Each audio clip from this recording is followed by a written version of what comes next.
come on, Pedro. Don't act like you weren't excited to tear this one a new one. Well, Joe, but whichever thing, we first need to know what that is. And unfortunately, this movie has kind of an identity crisis with its title. Yeah. Sometimes it's Birds of Prey alone. Sometimes it's Birds of Prey in the Fantabolous Emancipation of one Harley Quinn. Sometimes it's Harley Quinn, Birds of Prey. So what the fuck is it? Okay. Quick survey. At each of your cinemas, what was the title for this movie given? Because Mine was Prey and the bloody blah. what websites? The Italian official title for me is Birds of Prey and the Phantasmagoric Rebirth of Harley Quinn. It's basically the same thing. I don't remember if I saw it before the name change or not. Okay. I'm just going to say this. Multiple cinemas in my country called it by different names. Some just called it the Harley Quinn movie. Some called it the Birds of Prey movie. Some called it the Harley Quinn / Birds of Prey movie. And I swear to God, this is real. Harley Quinn and the Fantabulous Emancipation of one Harley Quinn. What is this stupid title? It's a very bad. Yeah, as you can see, audience, it's already the first sign is already incredibly bad when the movie can't decide on what the hell it is about. There's more. Now, to be fair, even though this wasn't the first time Warner Brothers had a confusing title for a movie, the previous time before this was Edge of Tomorrow, and that was a very good movie. Interesting. But like you said, there's more. Also, the first time the Birds of Prey type of comic was tried to be adapted, non-animated job, I'm talking about live action, was for a very forgotten, very short-lived live-action series in the early 2000s that nobody cared about and quickly got forgot until recently the Crisis on Invader crossover actually had a character from it being playing an active role, so there's that. So can we start this? Yeah, let's just start. I'm trying to. More. I think there's the custom Warner Bros. Logo at the beginning. There is. Basically, everybody, this is Birds of Prey and whatever Harley Quinn. The reason they changed it to just Harley Quinn or whatever it is because they realized that this movie's not really about the Birds of Prey anyway. So it shows. And don't worry, Java, we'll get to it. Personal recommendation: don't watch this movie. Go watch the Harley Quinn animated series that recently premiered. That's much better. It's a very good series. Yes. And to any time travelers from back when this movie first came out, go watch the Sonic movie instead. It was the better movie between the two. It was. Anyway, let's do it. Let's just say I'm not a fan. All right. 3, 2, 1, click. So it's funny you brought up. Hold on. So, too, it's funny you brought up the Birds of Prey show from before because Harley Quinn was the villain of that show, actually. Oh, the irony. I also want to... I mean, just like how Deadpool was an X-Men villain. Yes, Pedro? I also want to start this by saying that the first time I saw this movie wasn't even in theaters. It was by Dwebs showing it to me just for the hell of it. Because we had nothing better to do. And allow me to remind everybody, I wasn't even turned off by the trailers. I thought the trailers looked, it looks fine, I guess. So trust, and Dwebs is my witness here. I went into this movie with completely new... The conception of Harley Quinn, yes. Yes. Okay, so this movie was the movie obviously stars Margot Robbie as Harley Quinn, who's also a producer on the film. Probably the best thing about this. It was directed by Kathy Yan, who up to this point hadn't really made a movie of this scale before, and it kind of shows. And it was written by Christina Hodson, who did write a good movie before this in Bumblebee, but apparently she also wrote a couple of stinkers like Shut In and Unforgettable. Okay, now of all the DC Extended Universe, this is the one that has like one writer. Yeah. I will say this. That's not Jared Leto. Thank God. I will say this. The opening for this movie is actually kind of promising here. It shows the zany, very twisted mentality of Harleen Quinzel. Costume. Yep.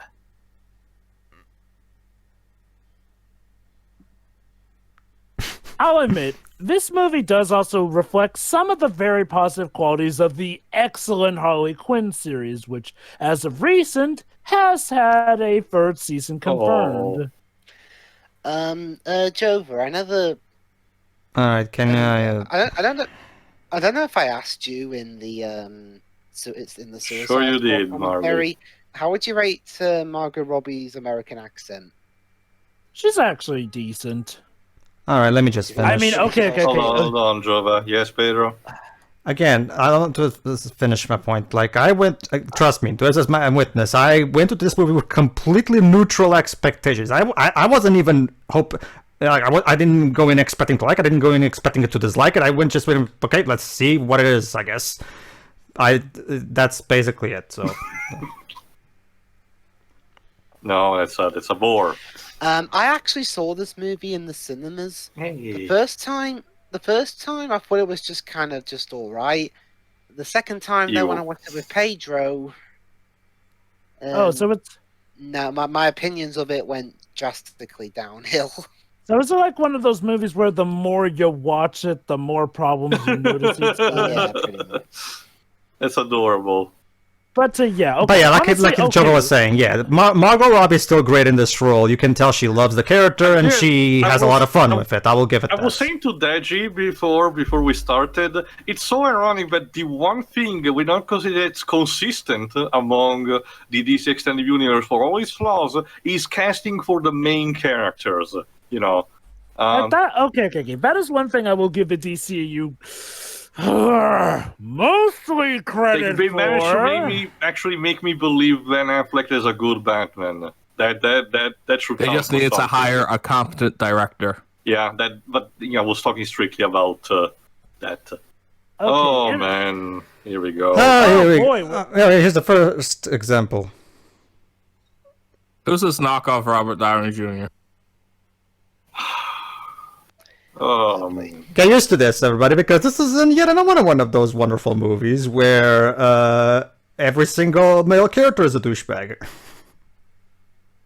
Well, kinda, sorta. It's not to the length of Ghostbusters 2016, thank God. Well, I don't okay. even remember that movie. Congratulations. You're better than Ghostbusters 2016. Shall I throw a party to you? Well, I only will throw a party to you. There you go. And here is here's Ewan McGregor as the villain, everybody. He looks like Elton John. Personally, I find him to be miscast in this role because... Also, I know that they probably should not spoil it, but it will become fair in a second. You know what that's supposed to be, Daj? What DC character is supposed to be, that guy? Black Mask. Black Mask. Yeah, really. That's the main reason why I think he's miscast too. When I think Black Mask, I don't think Obi-Wan Kenobi. It's not that Ewan McGregor can't play a bad guy. It's just this one. It doesn't even matter that does. I just don't think he was the right actor for this role. Go ahead. Harley Quinn is in your disc club stealing your drinks. Well, to be Can fair, you do something about her? To be fair, when she's affiliated with the Joker, you tend to try to be careful around that. As she herself Well, that's mentioned. the thing, though. Now she's no longer affiliated with the Joker. Remember, But they don't know that. That's They the don't thing. know that, though. True. She's capitalizing on the success. Yeah. Oh, Jesus Christ. Okay. Like I will say, aside from showing that particular character from is the movie on speed up? I'm missing Zack Snyder's slow-mo. Sorry, go on, Joe. I will say this. The movie has, again, something of a promising opening. The problem is when, well, let's call it the main plot eventually turns up here and there. But yeah, in regards to Margot Robbie, I think she has a benefit that of the American accent she's trying to go for, she has, well, Harley's Boston accent. The Boston accent is kind of like a Southern or Western accent. It's like the easy American accent for, foreigners to go for. Mm-hmm. Fuck this shit. This is another thing, another issue I have with this movie, and that we saw that just now in the club. The editing is very ADHD. Like sometimes suddenly things go speed up, then they slow down again, then they speed up again, then they slow down again. What the fuck is up with the editing in this movie? Like I said before, two people editing, Jake Cassidy and Ivan Schiff. Okay. And it's like I said before, up to this point, Kathy Yarn hadn't really made a film of this scale. Okay. To its credit, I can get why the editing is actually this erratic. It's to reflect the shattered mindset of Harley Quinn. The Harley Quinn TV show also kind of plays around with its editing here and there too, as well. Also, So- Harley, drunk ideas are never really the good ones. You might want to... They're the best ideas, Shiro. That's how Fantabolous was made. I will say, however, I do like the creative way the creative minor visual touches with like the light bulb thingies and stuff like that.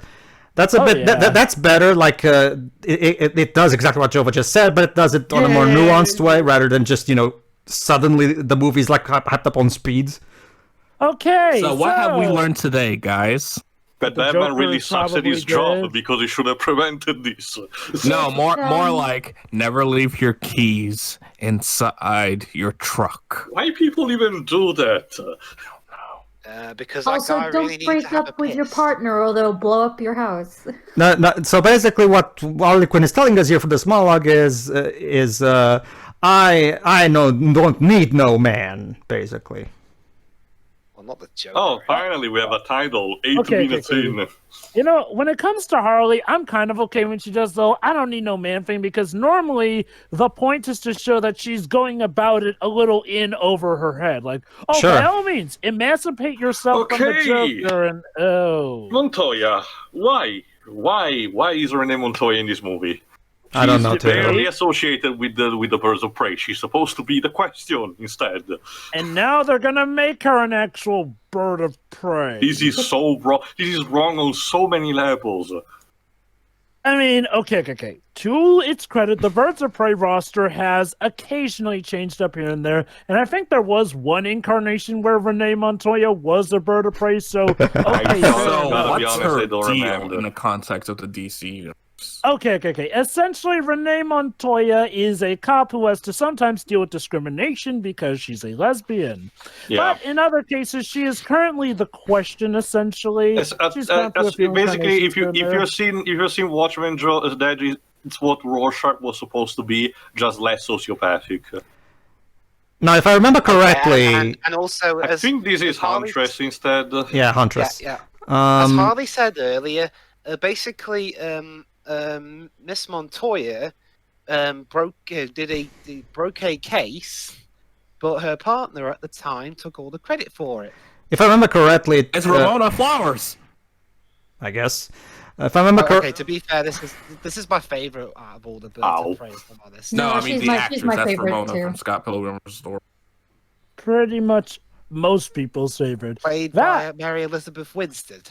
That is Huntress. Huntress is actually someone who is very associated with the Birds of Prey. In Yeah. fact, she is definitely, she often is a common Birds of Prey member here and there. And she's also very associated with Batman in a sense. And Well, one sort of. universe She's she's considered Batman's part of- daughter. She's also- considered technically part of a Bat family, so she's also the only one of the Birds of Prey in this movie that actually gets a proper backstory flashback. So I'd say she's actually the closest to her comic book counterpart of the Birds of Prey in this movie. So where's Jim Gordon? as for Montoya here, if I remember correctly, too, she doesn't actually have all those characteristics that you just described in here. No, she doesn't. In here, she's just a generic cop, really. I know. Also, sorry to you, but we couldn't afford J.K. Simmons for this movie. Seriously, I guess you wasted all the budget on the explosion. Well, that's one less talented actor wasted in this, at least.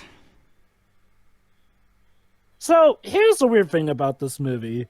They seem to suggest that Harley killed the Joker in the trailers here, yet here I guess it's just her blowing up the Ace chemical It's just, factory. it's Yeah. just symbolism.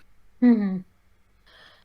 My guess is that they're probably still running with the whole she killed the Joker thing, especially if the Ow. next time we see Joker, he's completely different. I will give credit, at least what Roman Sionis is actually wearing at the moment is actually close to his comic book character counterpart, black gloves and all, so there's that. Let me put it like this. The thing with Black Mask in this movie is like, well, he is relatively fine for the first 2/3 of the movie. Then comes the last third. Pedro knows what I'm talking There's also about. Well, hold on, Jova. That restaurant scene, does it come in the second or third act? I forgot. Third. Okay. I'm pretty sure it's the third. There's also act. the other thing. Black Mask as a character, as it's portrayed also in this movie, is not really a very interesting villain when you get down to it. No. He I loves swear. taking people's face off, you know. Can we not do this? Can we He not has do the enough fake fight? fascination with Mask, but that's it. He doesn't have superpowers, doesn't have a gadget. He's just a mob boss with a fetish for faces. Not to mention, Okay. There is that, and his old black skull mask got melded to his face. Yes, so Joe, but otherwise he doesn't really have superpowers. Yeah. Oh, and also, this guy does his actions because of the most simplest, most barren of reasons. A snot bubble, cut her face off. Oh, trust me, that's Dwibs. the I'm thing. gonna. Black Mask is kind of a psychopath in that sense. Let me put it like this: There you go. if there's one thing DC Comics likes to do is to have occasionally more down-to-earth villains as opposed to, the more cartoonish villains in there. Which that restaurant scene kind of contradicts, but in due time, I guess. Yeah, Black Mask Yummy. is. Black Mask is this. He definitely can get hammy evil, as you've seen in stuff like the Red Hood movie, but he is relatively a more down-to-earth. I don't know. Oh my god, I can feel my corners get invaded just by looking at that. I don't. Eat hangover food. I don't know. Anime film food still looks yummier. Yes, it does. No, that's what I mean. That thing must be reek of fat. Like, I'd eat that shit. bad. That's bad, Shira.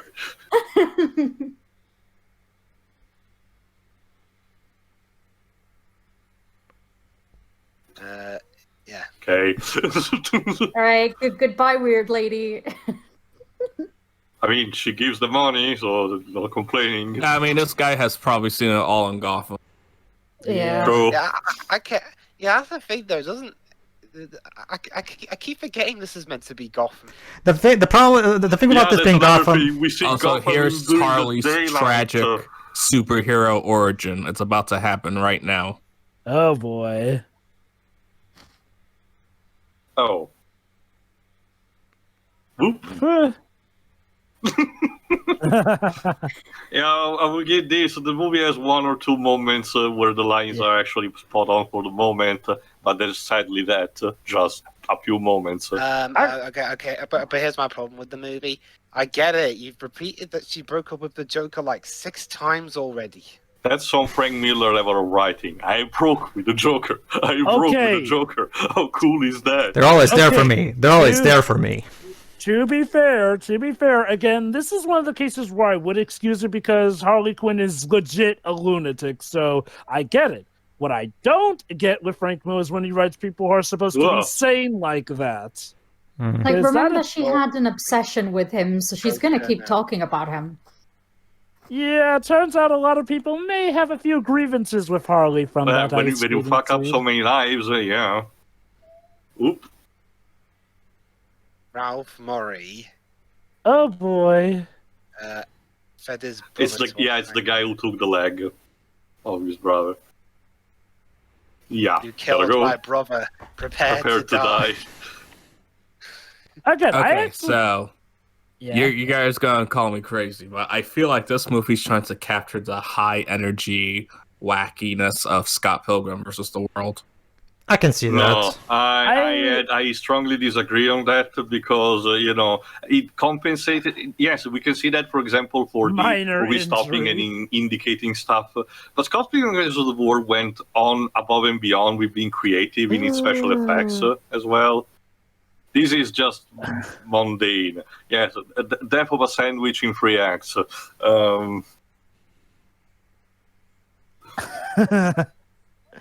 Okay. So I'm guessing, Shiro, this is how you react if you drop a sandwich to on the floor. I mean, it's perfectly wasted food, so. Yeah, and also I don't tend to drop food. Well, I'm certain it's happened at some. Oh. Well, speaking hypothetically, Shiro, if it would happen to you, that's how would you react? Okay. I mean, okay, to give you an idea about how it works around here, people don't tend to drop food because it usually gets stolen by seagulls. Oh, okay. Oh, Jesus. Also, I retract what I said. This is not really Frank Miller Britain. This is written by Tom Kane, where suddenly out of nowhere there's a dose of black comedy, and the movie thinks it's funny. I mean, call me crazy, but I actually do get legit laughs out of scenes like these. Like, I don't know, something about them I feel is actually legit funny. Rene Montoya is accidentally killing the driver. Yes, I'm fine with that. Said driver also investing someone in a wheelchair. Less. Yeah, that. By the way, that was totally not Jared Leto. Is this like in the Fred movie trilogy where Fred sees his father as John Cena?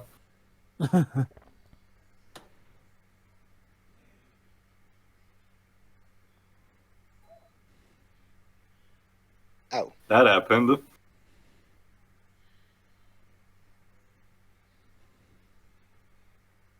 Hunters prefer non-conventional weapons.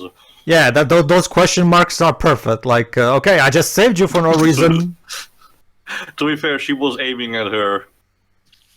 Oh, yeah, that's right. You're right. Never mind. Well, it's gonna be one of those days. yeah. Yay. I don't think that's gonna work. It did. I don't know. That whole bit was fine. Yeah. Like I said, honestly, I think the best way to sum up this movie is, and don't get me wrong, I do have grievances with certain aspects. I feel like the movie is fine until the final third act. Okay. And okay, here's the biggest travesty of the movie, Someone- Cassandra Elephant! Cain. Hey, ladies and gentlemen, we found our elephant in the room. Who will address Yeah. it? Someone educate me. I'm not exactly familiar with this. Cassandra Cain was a character introduced in a particular story arc, but it would be too long to explain. The gist of it, you need to know, she was essentially a street rat, essentially, stealing stuff from for survive. She actually got rescued by Batman, and he noticed that she had so much potential, and basically, for a series of coincidences, allowed her to become Batgirl. Here's the thing about Cassandra Cain. She's mute because she was raised in a way that she didn't learn language the normal way outside of actual violence. She literally has a set of language code that she perceives only when she's beating the shit out of someone, or vice versa. She was literally raised to be the perfect killing The gist of machine. it, she doesn't talk, for a good reason for that. And yet she manages to still also and has a very complex, character behind that premise. This Cassandra Cain has pretty much none of that. Let me Yeah. put it like this. Cassandra Cain was a character with a hell of a ton of nuance here and there. Basically, she started off as, someone who was raised to be the perfect killer. Yeah. But when she finally did take a life, she read the body language of that person and was so horrified by what her dear old dad, who, practiced by shooting her regularly, was teaching her was bad. So she resigned to do it for good, essentially. Here, she's just a pickpocket. Yeah, Yeah. she's just a Which generic is a- child thief here. Hell, Yeah. at this point, I'm genuinely surprised they actually casted an actress of Asian ethnicity for her, considering how much which- different wanted to have. And Tio, surprisingly, both the director and the writer are of Asian descent. So I guess they really prefer to stick at least with that. Gotta be honest, okay, fine. I will give the benefit of the doubt and say that potentially there might have been some executive meddling behind the movie, but I'm pretty sure that at least part of the fault is still the director and the writer in making Cassie the way she is. It's one of those things where, okay, I if you have to change, if the executives were asking you to change so much of her character to this point, just make her an original character at this point. Pretty much. I mean, okay, if the executives were forcing them to make her the particular character, and I've seen so many examples where that is the case, though, then their hands would have been tied on that. The That bright thing. future of the DC Extended Universe. This was the Okay. first thing that happened immediately after. Well, not immediately, but we had to wait a year after Shazam for this. Also, Honestly, doesn't that shirt work best if you're a guy wearing it? That's the joke. She actually had to take it from one of the colleagues. she had to basically put it on for the time being. I 'cause guess. Let me put Probably it because of the sorry. blood that got on her outfit from beforehand, so time of the essence here and there. So here is the major. Oh, we'll get to you later. Yep. But here's the main thing with Cassandra Cain here and there. She doesn't become Batgirl in this. She is No. not really trained in violence whatsoever. So I really do have to wonder, were they planning to have a springboard off into when she eventually becomes Batgirl or I something? guess. And now we meet because, the because Wicked so Witch. far, Oh. well, because so far this universe doesn't have Barbara, do they? No. Nope. Not only that, but we barely see anyone of a Bat family in this universe so far. We know that Jason Todd is dead. That's for sure. Or at least supposedly, because again, we only see the costume, in BBS. But there's that. There's let me put things this way, Dwips. Gee, a cop eating a donut. Never saw that before. Let me put things in a way that you will understand, considering you at this point you're already very knowledgeable about that character. Imagine if someone had the brilliant idea of making a Captain American movie where Captain America is a whiny ex-Marine that doesn't care about serving his country. That would be a really stupid thing to do now, wouldn't it? Did they do it? That sounds like a WWE movie. Thankfully, not. It's actually a thing. The 70s They movie. did. That's my joke to you. Exactly. That's why I hate that movie. I was going instead Wait, of wait, making wait. That live action one, on all the time? The one from the 70s with Red Brown as Captain I America. was going to start making a joke about the fact that the Falcon and Winter Soldiers is apparently having U.S. agent, which is one of the worst Captain America supporting characters that has that kind of attitude. But Winter Soldier referenced that movie, It did, yeah. Like, when did Captain America learn to steal a car? Well, I'm okay with a reference. Yeah. And also, the kiss in Civil War was apparently a word to that as well. It's there for those that know, like me, basically. Don't forget that they literally reference the Psych Heil Hitler thing in Captain America. Okay, I will say this: these action sequence in the police station with Harley Quinn is probably the highlight of the movie for me. Oh yeah, and here's another one of those movies that tells its story out of sequence. Okay, and you know what? To be fair, if there's one thing the DC Cinematic Universe movies have been getting right, it is the action so far overall. 1 week ago. This movie Yeah, does have good action. Don't get me wrong. This really seems to be inspired by All-Star Batman and Robin. The time places is all over the place. Don't get me wrong. Okay. I can understand the idea behind the structure being the way it is because, again, we're trying to reflect Harley's fractured psyche. I get that. But at the same time, the movie does kind of go overboard with it. But do we really need to flash back to this at this point and not explain this later when she meets her? It's just like we keep constantly alternating between time periods over and over for no reason. Go ahead. I kind of get why they're doing it like this in the sense, it's properly introducing the characters bit by bit here and there. That being said, okay, let's discuss the final member of the Birds of Prey here. Okay, so whereas Huntress is actually very much in character and Cassandra Cain is so far goddamn off the mark, Black Canary is an interesting case in this movie. She is somewhere in the middle.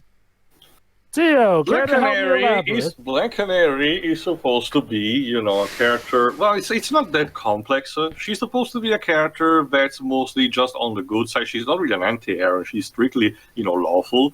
The love interest of Green Arrow, and the gimmick is that she has a super-powered voice.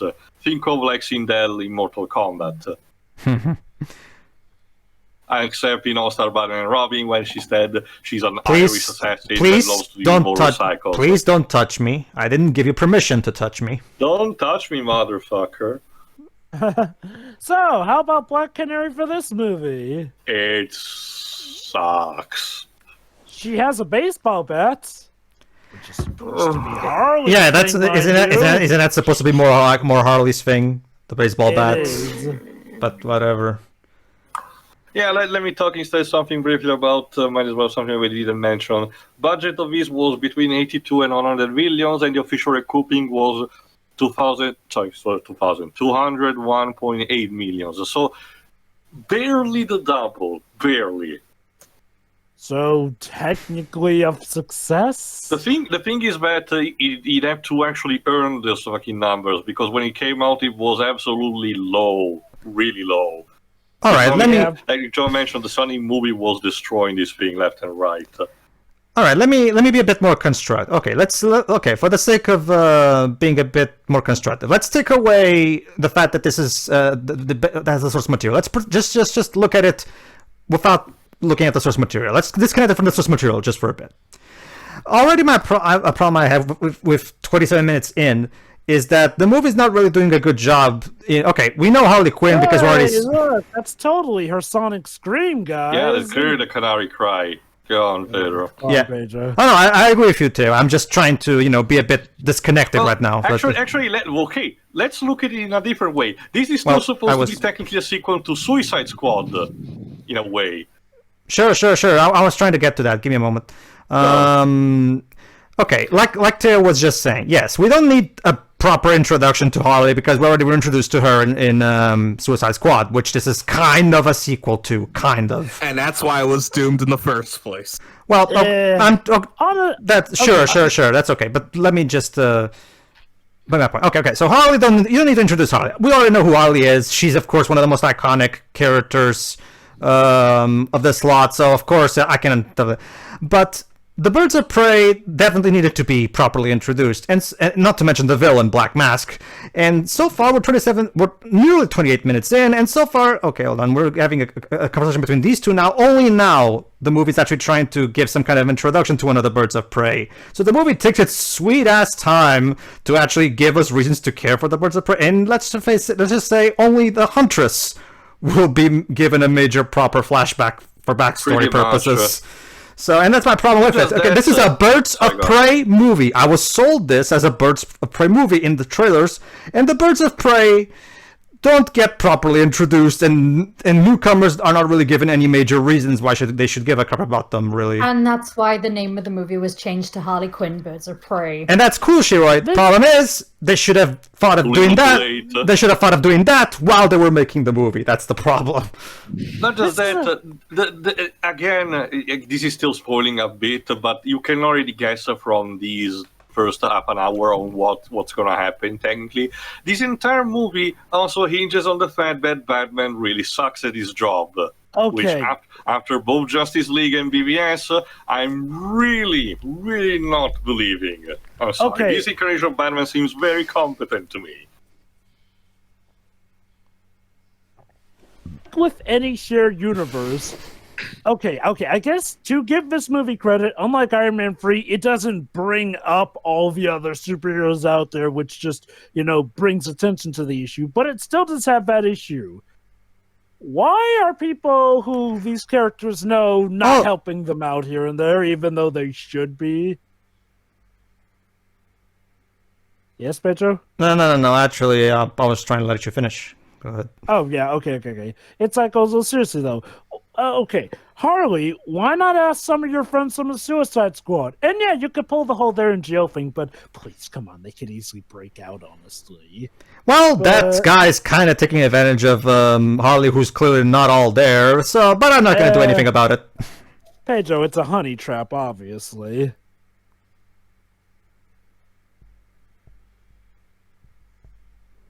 You gonna do something, lady? I guess I should do something here. But that would require me to, get up from this chair. That would be. I'm very lazy.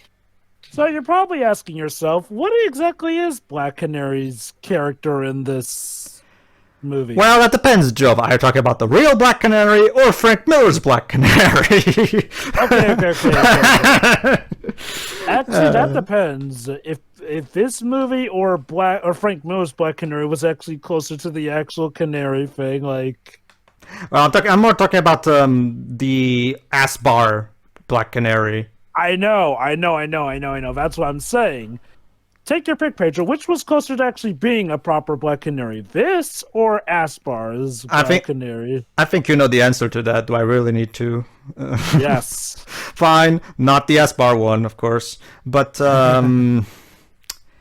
I mean, honestly, It's a tough pick for me. I mean, okay, look, hear me out. Both have their issues, but the Aspar one at least seems more in sync with the idea of Black Canary than this one, in a sense where, I mean, again, I'm still having trouble recalling what exactly is Black Canary's deal in this movie anyway. She's just kind of here and kind of befriends Harley for no particular reason. Like, also, why does she have one of those Hot Topic haircuts? Hey, Jova. Yes. Regarding the criticism towards Cassandra Cain in this movie. Yes.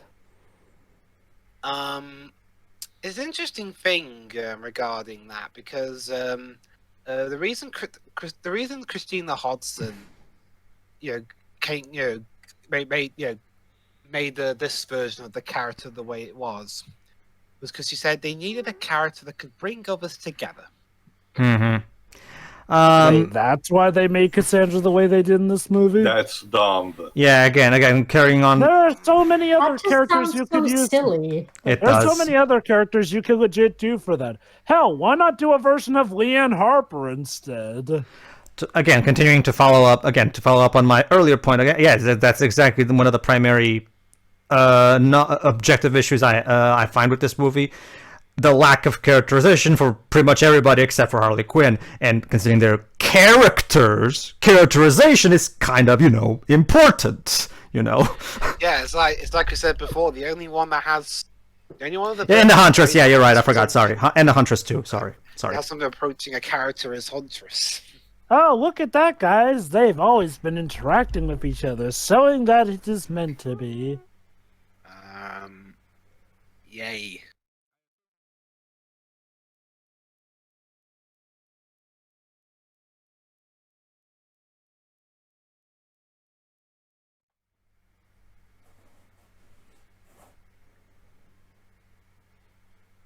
Hey, I remember seeing that off of a generic poster. Aw, of course. Plot typical- twist. That's not money. That's actually a salad.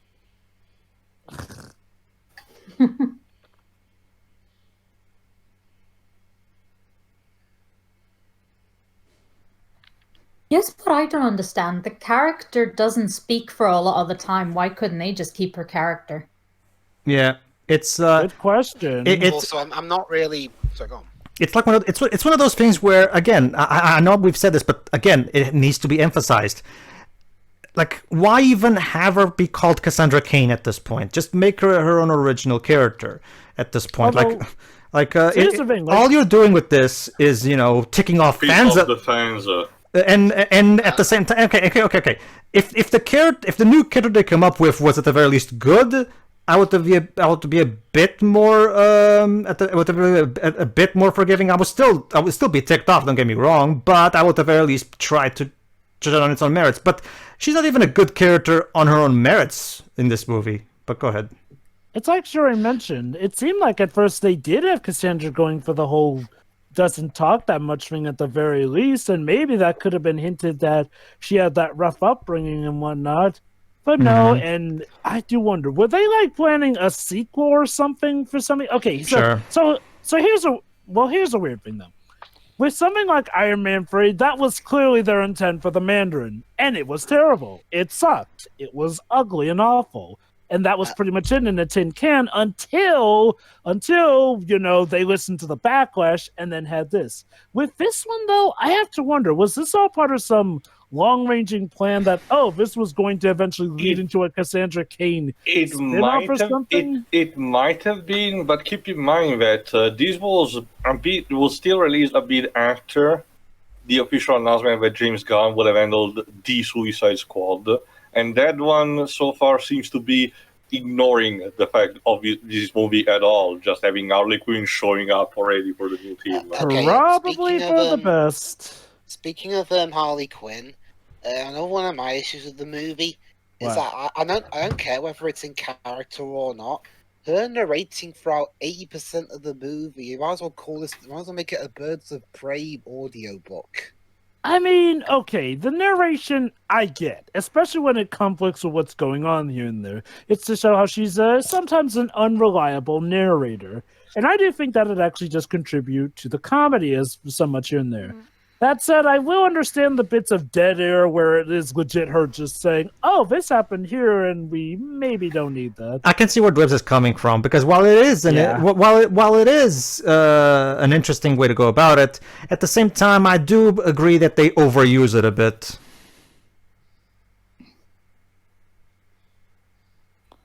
Okay, this is one thing that is actually in character: Black Mask's obsession with black masks. Well, that's his name, so I would expect him to kind of have something to do with black masks. I mean, it'd be like if Superman wasn't super. Hey guys, I'm Captain America, but I'm actually Australian. Like, no, Pedro, that's the thing. The A on his forehead means France instead. Yeah. Or the It's an star Eiffel doesn't Tower. actually represent America; it just represents a space star. Or hello, I'm a superhero. alien. Hello, I'm a superhero who has a rubber suit. I'm calling myself Iron Man. You need to know here that's a reference to Ultimate Captain America, which is a complete jackass, and he actually quotes that line towards someone. Well, I'm Captain fucking America. No. Does this letter on my forehead means friends to you? Because we asked him to surrender. So yeah, already they're showing us how egotistical Black Mask is with this mask. Yes. With this statue. Sorry. Okay. When I complained about them repeating that she broke up with the Joker a whole bunch, who was the one who said, to be fair, it was kind of in character for Harley Quinzel say because she's scatterbrained? No, I other said. characters. Now we've got. I said other it's because she's characters obsessed with repeating him. it. To be fair, Dwebs, in terms of the story, they're not so much repeating it; they're pretty much pointing it out for the plot here. And My God, this is not Gotham. This is just not Gotham. Okay, let me put it. Here's what I don't get. From what Wait, you hold told me on. about Cassandra Cage, why did they turn her into a completely different character? Why I didn't don't it just know. be somebody new? That's what we've been saying for about the last 20 minutes, Deji. I mean, you've been saying a lot of things throughout the last. Dwebs mentioned that apparently the PR response was that we needed a character that could bring the team together, which is bullshit. when they say bring the team together, do they mean like this team or like the actual team making the movie? But yeah, I can understand yes, where Teo's coming from as well. Like, it's okay. Gotham is almost always depicted, and again, there's a good reason why we see '89 Batman and Batman Begins and other stuff. All the movies, all the comics always depict Batman usually during night because they want a more somber, dark aesthetic to reflect, of course, the material involving Batman, Batgirl, all those villains from the Batman mythos. This movie, don't get me wrong, I'm not saying you can't have day shot. Don't get me wrong, I'm not saying you can't have day shots in Gotham. Of course you can. That's not the issue. It's just that the movie's color scheme is a bit too colorful considering what we know of how the source material typically. And this is not even a thing without the comics. The movies themselves, up until this point, have always depicted Gotham like that. So even non-comic book fans will understand what I'm talking about. There are ways to make scenes with Gotham during the day, set during the day. But that is the thing. Gotham's architecture is supposed to look like an old city. You know, you don't really need to have the overbearing statues like the Tim Burton Schumacher movies. I'm fine with that. But hold on, Dwebs. But you still need to have some kind of oppressive old feeling to it. This one turns into, I don't know, Los Angeles. When I first saw this movie, I thought it was are they in the generic city that a lot of films are in?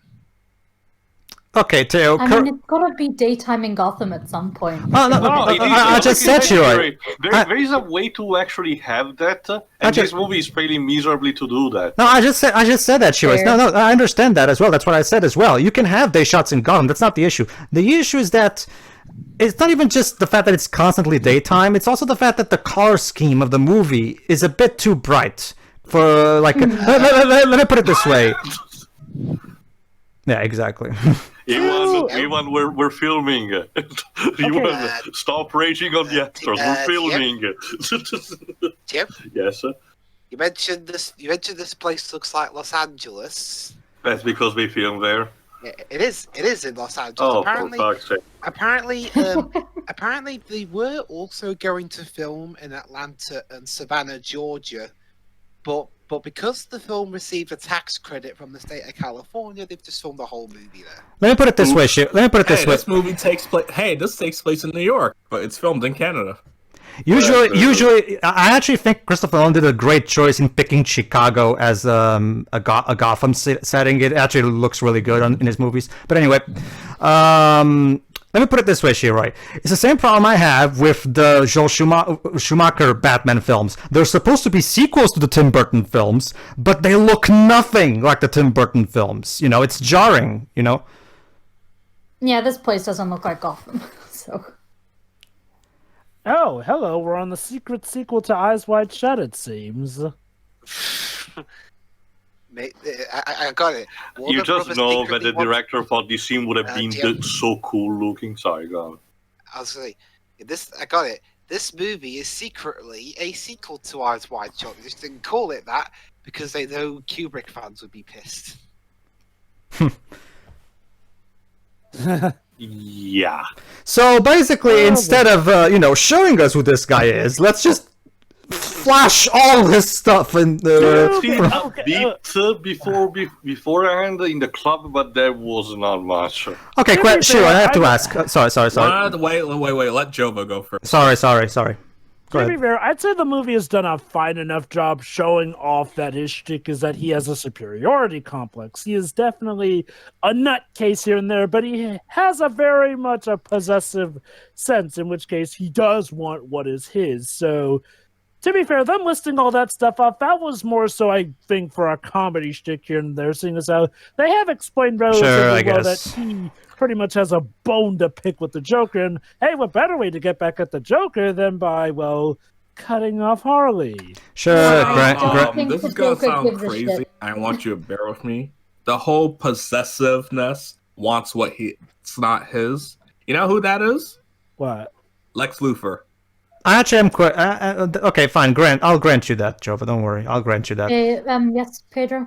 I'm actually curious, Shiroi. That bit just now where they just constantly flash all the words incredibly fast. That I'm guessing that was probably a bit annoying for you in particular. I didn't read any of the words. Alice explained everything for me. Yeah. No, there you go. I know. I'm just saying it can be a bit annoying, like for people who don't have the same. That's what's called freeze frame bonus. I typically don't read anything that shows up on screen. Alice does it for me. Sure. Yeah. I believe all that. I scribbled it on the back of a cereal box. Okay. I know they mean the East End of Gotham, but to me, East End means wait. We're going to EastEnders now? Why? Harley Quinn is crashing EastEnders. Why not? Okay. Hey, it will make the show a lot better. Probably, yeah. EastEnders is a soap opera here in Britain.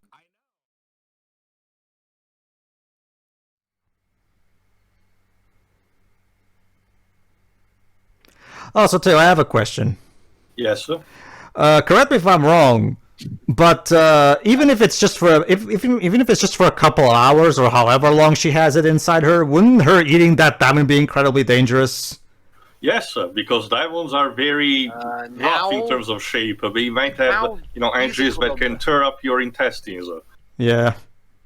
Did he really hit her that hard? Yeah, I guess. Oh, this is another bit that again, I get it. Harley's insane. I get that. Trust me. I get the idea. It's just that. Hey, Pedro, it's just like Sucker Punch. That's the problem. What? Let me just explain. Yeah. No, the problem is that the movie indulges itself a bit too much, if you ask me, when it comes to these I say indulges too little, because there's so much potential to do with this concept, and yet the production behind those sequences is poor, little. Go all out. Make 2D animated segments like, the Deadpool vision in the first Deadpool movie when his brain is fucked up, for example. Teal, like they literally did at the intro. Yeah, that too. Something like that, instead of having, the basement version of a musical. The basement version. Wow. But, Cheeky. yeah, again, Batman doesn't know anything about what's going on. He's not even in the movie. No, it's not, because, again, just the thing she Look, writes. you don't need to shove Batman in everything. But that's the problem. That's the problem, Dodger. When you create a setting like this, like Joe was mentioning for the X-Men movie, for example, you gotta have at least an excuse for when things are happening. Say some shit like, "Oh no, Batman is operating currently in another city. We cannot rely on him." You know. Yeah. But no, they don't. So logically, my assumption is the question: why is Batman not knowing any of this, nor is not intervening in any of this? If the movie doesn't provide an explanation, I'm sorry, that creates a problem. It's because supposedly. You know what would be funny? If Harley broke the fourth wall and said, yeah, we couldn't afford Ben Affleck for this. I mean, okay. I'm going to be honest, I would have accepted even that. Also, Yeah. that was a cameo from. Me too. Captain Boomerang. I mean, Harley Quinn is pretty much becoming DC's equivalent to Deadpool these days, anyway. So Unfortunately. sure, why not? It's one of those things, Honestly, Deji, where I would prefer if Lobo became the equivalent, but whatever. Yeah. let me put it this way, Deji. This movie supposedly takes place in the same universe as Batman v Superman, so you'd expect Batman to, be protecting Gotham like he's supposed to. Sorry, he's too busy forming the Justice League. Okay. Now Okay, Batman then say actually that. made Then say sense. that then. Yeah. Like, say Yeah. something. Okay. anything Remind me. about Remind me. Chronologically speaking, does this take place after Justice League? The first Justice League, Yes, of course. Okay. Remember, the Suicide Squad takes place after Justice League. Wait, it does? I think that. so. Either that or what's it called? Sorry, after BVS. My bad. I got confused. Yeah. Okay. It takes place after BVS. I don't think it takes place after Justice League. No. Well, we're gonna have the Suicide Squad. That's clearly probably after that. Well, yeah, but we're not there yet. Maybe. Yeah. Maybe this You're right. happens during the... Okay. You know what? Actually, if this was happening during the events of Justice League, there's your explanation for why Batman isn't around. Yeah, that could work. Trova, again, I would have accepted anything if they bothered to actually tell. That's the problem. Oh, don't worry, Tio. I absolutely agree with you. Again, it's like I said, look, it's a problem even with the MCU here. It wouldn't be that hard just to come up with an explanation. Yeah, because why Iron people Man can't 3 help out. has the president of the United States being kidnapped on live TV. It's like, I wasn't S.H.I.E.L.D. involved or whatnot. Why wasn't Captain America involved and like that? Especially considering how we find out in Winter Soldier that he's literally working for the government. Yeah. Again, Also, though, this another music. good Okay, fight. Liz, we haven't talked about it. Who's the composer? I think that's the major downside to cinematic universes. Of a shared You're not universe. careful, you can end up with situations like that.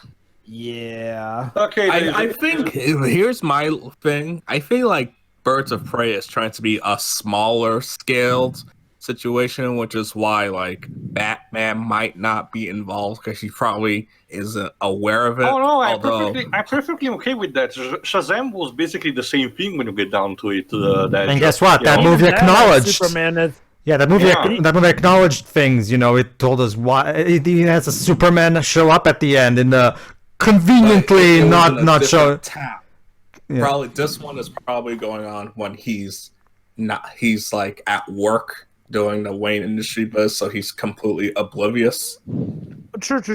I guess I can give this movie some credit. Most of it takes place during the day, which, The for some... Undertaker? I forgot, Jova. Does it take Dead place over a man single walking. day? Keep rolling. What, this movie, Tio? The events of the movie, do it take place over a single day? I think it's a few days. Like 2, we'll see. maybe 3. Who knows? So yeah, it's still not really an excuse, for that logic that you just said. Oh, wait, hold on. What I'm saying is, like, well, if I recall correctly, pretty much the main action occurs during the day. True, when but that Batman- means, actually, that guys, Batman I've does found nothing it. during the night for it. There you go. Found it. See? This film takes place 4 years after Birds of Prey. Wait. Wait, what? This what? film takes I don't 4 know, years shit. after itself. How does that work? Suicide Squad, shit. So, Oh, so 4 years after Suicide Squad. Does it say anything in relation to Justice League, though? no. I was just about to say, like, what was there a 4-year time skip that I missed in the Okay, subtitles? okay. Well, this movie's timeline's all over the... Okay, Okay, Dwib. So try and figure out, when does Suicide Squad take place in relation to BVS or Justice League? Then we can sort of gauge where this is on the timeline. Well, that's the Oh, thing. I can barely boy. tell. Hey, a little bit of a Snowflame reference. I don't mind. Oof, hit by cocaine. Basically, Harley Quinn is high, and there's very little more dangerous Well, than Harley Justice League Quinn. took place 2 years after BVS. Okay. By the way, we're about to get it right now, so I want to make this joke right now. We're 52 minutes in, almost. So where exactly is the plot? I mean, because so far... A diamond is missing, and, Roman Sionis is targeting everyone because of it. Yeah, that's pretty much the plot, essentially. It's like, well... Bust the kneecap! Oh, Ow. yeah. Okay, My leg interesting benders. Okay, interesting thing about the action. Apparently, a bit late into production, Warner Brothers hired Chad Stahelski, Yeah. aka the director of one of the directors of the John Wick movies, to help craft the action. Yeah, I will say this, I will say this, for all the beds of this movie, I do like the fight scenes most of the time, so I will give credit to this. But Dweebs, in the meantime, because we haven't talked about him, who's the composer? Daniel Pemberton, I think. Oh, What has he done? Woo! Let me Hey! see. Yeah, Daniel Pemberton. Hey, He's would a you British- look at that? He's going for a My Hero Academia cosplay.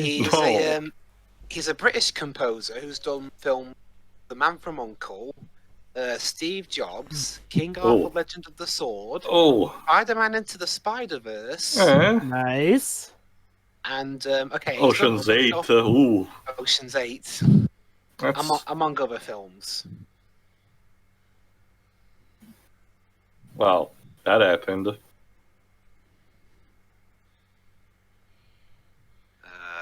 Oh boy. What does that even mean? Renee, just stop. Now imagine all the people who read the 52, the original 52, loved so much Renee Montoya because of that and went to see this movie just because she was in That's it. the primary issue. The writers and the writer and director of this movie clearly were not very interested in the source material itself. They just wanted to make something Incredibly wacky. and that would be fine if you were making something entirely original. Let me put... But the fact that this is, like you're taking beloved characters and completely turning them into bland archetypes, really, it just becomes a problem. Oh. So Frida Kahlo looking asshole. Bounty. Can we have Enchantress back, please? I actually like her. I mean, okay, look, like I said here and there. Oh no, shit, not Enchantress. Huntress. No, I hate Enchantress. G-Dwibs, it's like the Birds of Prey are barely in this movie or something. Yeah, that's Yeah, really... so much so I got an actually cool character mixed up with an incredibly lame villain. I do get the feeling... Okay, I get what they were trying to do with the original title, be cheeky and all that jazz about how, the actual important character is the one mentioned at the end. It did... Okay, I guess technically you could say it worked, but really, honestly, even Warner Brothers noticed how that wasn't working, so they pretty much just changed the official title later down the line anyway. That said, though, I will say this. Pretty much everything involving Harley Quinn in this movie is enjoyable for the most part. It's a bit of Margot Robbie here. It's a bit of the fact that the writing amazingly just manages to work for Harley. But if this thing were strictly about Harley, I think this movie would be much better. Like, just have it be about her, traveling cross-country with some random kid who got on the wrong side of some gangsters here and there. Maybe have one of the gangsters be friendly with her, like Black Canary is, and then there you go. I mean, that pasta she's having, it's clearly not made in my country. Yeah, sure. Like what Jova said, that would be fine. But like I've said, this movie was sold to us as a Birds of Prey. It's like it's like buying a porno And instead of people having sex, you just watch two grumpy old people talking about taxes. This is not what you paid for. Like, Well, wait, hold on. I think a better way to say it, it's like if you got a porno, then you got a lot of scenes with old grums paying taxes. Well, shit. But the best parts are where you actually do get to have the hot anime sex scenes, which, yeah, that's the thing. It's like, there's definitely a good movie in here. In fact, I see loads of scenes of it. The problem is that good movie has to share a boxing company with, well, You gotta everything dig else. through it. and I'm not really. I don't like to dig. It's not even a case of having to dig necessarily. It's mainly about having to organize everything into its own separate category here and there. Like, Honestly, my biggest problem with this movie so far is the fact that we had to stop for quite a long time because they did one of those "How did I get here?" things. yeah, basically. For like a Pretty good much. section of the movie, because I remember being in the cinema being very confused by that until it actually ended. I mean, yeah, it's very okay. I mean, I suppose you could defend it to say, "Oh, it's erratic, just like Harley Quinn." I'm like, no, it's erratic because it's the edit. Okay. There's Let only me so do a much you comparison. can do with that excuse. There's only so much. For as much as I do like how this movie tries to replicate Harley's fractured psyche, even I agree that it does get a little too out of hand here. Let me put an example of a comparison. With Lone Ranger, it's simple. You get one scene that's close towards the end, but not nearly at the final climax. So then, and here's the trick. You don't even know that that's actually going to be a part of the story. For all you know, it's just a typical scene going on between the Lone Ranger and Tonto here. But eventually it leads up to that. With this one, I get what they're trying to go for, but man, does it feel like such a weird detour, seeing as how it's like the only time it happens here. Anyway, bonding And time. One is a deranged escaped mental patient. The other one is a child thief. What wacky hijinks will they get into? You know, again, if this weren't Cassandra Cain, I would legit find this all Hello. enjoyable. Aww, Hi. that's cute. That feel when you don't have a Taiwanese grandpa. Is that offensive or not? I can't really tell. I think it's too dumb to be offensive.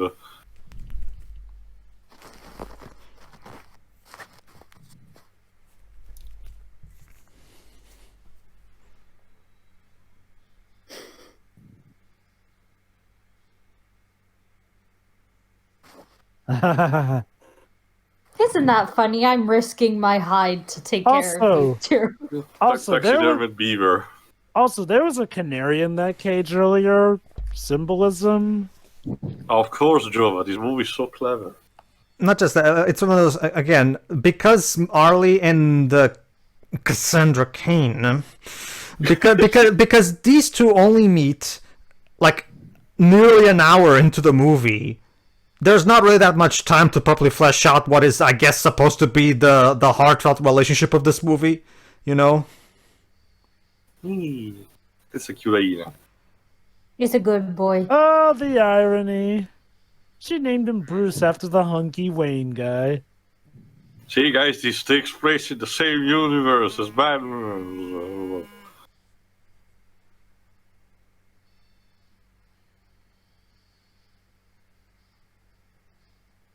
That's also adorable. This is getting weird now, Harley. Normally she has two, but in this movie, I guess they thought that one was enough. Or they can't afford another one. And that's the thing, it's CGI anyway, so... I'll admit, That's CGI. I get really, at least in most of the shot, it's CGI also. EU. Harley, this is getting weird. Well, I can't imagine it would be easy to train a hyena to just stay there. Actually, let me check and see if that actually was. Gotta love it, all the portrays of the Joker in this movie have not been identical in any capacity to Jared Leto. I don't know. That's quite funny. That's because well, that's the thing, Shira. Like, that's the problem. But at the same time, it's also kind of a problem. The fact that they can't just stick with the Joker they went with. We're constantly seeing a different Apparently, Joker every Zack time. Snyder is because he's showing up in the Justice League. Oh, great! Can we watch some Looney Tunes instead? Sorry. Okay. Also, I'm kind of having the opposite effect of what I forgot who was saying. Shira was saying before, because for as much as it was stupid, at least I was kind of enjoying how schizophrenic the movie was at this point. Now we were about to watch essentially Harley Quinn learning to be a single parent towards Cassandra Cain.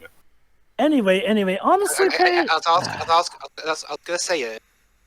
I wonder how much it cost was to do that big bit with the. Yes, Jova. Anyway, honestly, the whole this doesn't look consistent with Jared Leto Joker. I get why they did it for obvious reasons, honestly. And frankly, it doesn't annoy me at all, really. Like, okay, even if they didn't have the whole falling out with Jared Leto thing, for again, obvious reasons here, it makes sense. Royal pain. Funny. Honestly, it makes sense, honestly. Don't make it quick. Introduce her properly. Oh, so you mean the Falcone? No, that's not it. The most powerful mafia family in Gotham should be the Falcone. Well, to be fair, Don't you mean is that the Court of Owls family, or no? It was kind of reintegrated a bit into that, but even before that, the Falcone family has always been showcased as the top mafia family in Gotham. Like I said, the filmmakers were not interested in the source material itself. They were interested in just, like I guess Kathy Ann really needed a financial hit, and she thought this would be it. I don't know. You see, there's nothing personal, Also, this score is so not fitting. Oh. He just put his fire like that. Well, he hit her away. Hey, maybe you're gonna meet Aquaman if you live long enough there. Aww. I mean, this doesn't change the fact that he technically killed her family, but okay. What an adorable girl. Yes, because Sicily is well known for teaching martial arts. And crossbow hunting. Well, Teo, Teo, to be fair, they can always bring in someone from outside. I suppose, I guess where they're going, but again, it was framed. Yes, Dwibs? How big is Sicily? A lot. It's a giant island. Basically, we kind of jokingly call it the horror of the Mediterranean Sea because. Okay. I actually do like that bit about how she's trying to come up with a cool one-liner to say she kills people. I mean, it makes sense that we will have to do that. I get that, Jova. I do, but at the same time, if you look at it on a meta sense, it kind of works interestingly. She's auditioning. It looks like. To me, it looks like Mary Elizabeth Winstead's trying to remember. But yeah, there you go. I hope you enjoyed it, everybody, because that's the only bird of prey that will get a proper backstory explained. Why though? Why her specifically? Okay, I don't know, because she's the director's favorite. I don't know. Hold on, one at a time. Interestingly enough, this film came out only a few months after the last big budget movie she was in. She was in Gemini Man. Oh, here we go. Oh, good. All right. Now, ladies and gentlemen, welcome to the third and final act. Laughing at me? You're laughing at me? Okay, so here's the thing. We're actually in the third and final act already. What? What?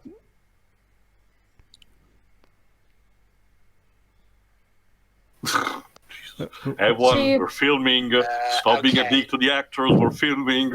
Okay, there's being a villain. What's he supposed to be exactly? A villain? A villain? I know a villain, but what kind? Psychopath? Yes. There's being a psychopath, and then there's just being completely random. Yeah, exactly. Like, she wasn't even laughing at you, my dude. That's exactly my problem. It's just an That's kind of the point. He misunderstands. It's an insecurity problem. And his misogyny basically takes over. Yep. He's just kind of paranoid. Yeah. But why is it? Unfortunately, I'm not to be like that guy, but unfortunately, this is a situation that is real. People think that they're being made fun of or being watched, or everyone. Unfortunately, this is presented in a horrible way, but still. Oh yeah, no, Look at this. It really is. Seriously, like it's my problem with this scene is that it comes completely out of nowhere, and to establish that this guy is insane. We already established that, so thematically this is redundant. All this He has people's faces slicing off. We don't. The bars have been set. As a result, this comes across as just an incredibly pointless, mean-spirited scene that that further emphasizes the I guess this is why I'm supposed to care about the birds of prey, because everybody else is such a monumental level of evil. And again, you're telling even before this whole operation, you're telling me that Batman never found out about this guy, never. Well, Sorry. Go ahead. Batman seems to be the guy who goes after the bigger potatoes, essentially. But in regards to this here and there, okay. So I get what they were going with there, and in that regard. And you know what? To give Ewan McGregor some credit, he has been playing Roman Sionis definitely up as a psychopath here and there. Though weirdly enough, he hasn't really been wearing the black mask as much. What I find weird is how that scene really just feel like it goes from 5 to 11 in one bit here and there. Like maybe if there were like more here and there, but dude, this is kind of your own fault also for giving Harley more. That's also the problem, Jova. You could cut away that scene entirely, and the movie would have not changed. Yeah, exactly. And by the way, she's suspended. Yeah, well, of course, typical thing where you get suspended because of this. That's give me your badge. Okay, Renee, not for nothing, but if you're trying to go for the whole, the police are all corrupt and I'm the only just one here, you haven't exactly been doing a bang-up job yourself, cop lady. Just saying. Well, it's not like the movie focused on her enough for that to even work anyway. But the little bit they do is that we're trying to put it in just a sympathetic way. Oh, she's the only one who's trying hard enough to get back Cassandra Cain, but she's failing. Ignoring the fact that the police have to operate in a certain way here and there, I ain't buying it. To expand upon an earlier point of yours, too, this whole, have Harley Quinn now be a mother to this girl for some reason, consider they picked the worst character to do that with, because this is a character that's already established. No, not just because she's a terrible mom, not because of that. Also because, too, why not have her tag along with another one of the birds of prey? Those are the ones that actually need to be properly developed, not her. She survives this. Well, both of them survived this. Right. But they killed the dog. Oh no. Hyena, Shiroi. Wait, hold on. Sad. Actually, Shiroi is not completely off here and there. You remember how you asked earlier if that animal was real or CGI? Well, it's a mix of both. Believe it or not, originally they were going to have an actual real hyena on set. But And for then they one realized, reason... wait, that's stupid. Basically, what we have here is an actual dog who is CGI to look like a hyena. Well, okay, but in terms of... I remember Pedro liking this bit very much. Turns out Doc sold them out. Well, I didn't like anything from this movie. It's not like... That was the joke, Pedro. I was being sarcastic because basically Pedro's point earlier. By all means, explain the joke. Almost every single male character being a douche in some way. My problem with this is that this guy initially wasn't like that, but now he is. My problem with this is that, again, the movie went out of its way to even put a halo on top of his head to tell us this is one of the good ones. And now she sells Harley out. You're giving me conflicted signs here, movie. Okay. No, Jova, you go first, actually. Let's be fair here. Harley is an incredibly tough person to deal with here and there. I get the feeling that this guy was probably helping her through some gritted teeth here and there. And he pretty much goes, okay, you know what? I've tried to help you, but it's not working.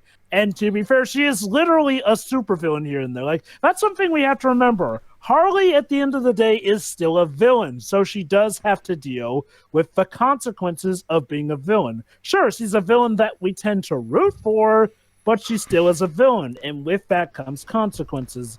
That's why, honestly, in this movie, it's not so much that every man is a dick to her, it's the fact that, well, she has had a terrible childhood. That's extended to her adulthood, and unfortunately, how she acts in her adulthood tends to alienate a lot of people. We here did, and boys. there. We got Joe to say something positive for this movie. And that would be fine, Well, I've Jova. said If positive things before. and that would be Go on. and that would be fine, Jova, if that's what the movie established. But that's not what he said to her. He just said like he didn't specifically say those things that you said. That's the problem. I don't want to assume because I shouldn't have to fill in holes for the writer. No. That was pretty much what he was going for with that, honestly. Was it? I didn't see anything. But that's not what he said. Basically, he said they offered me too much money. Yeah, that's what he said. He said they offered me too much money.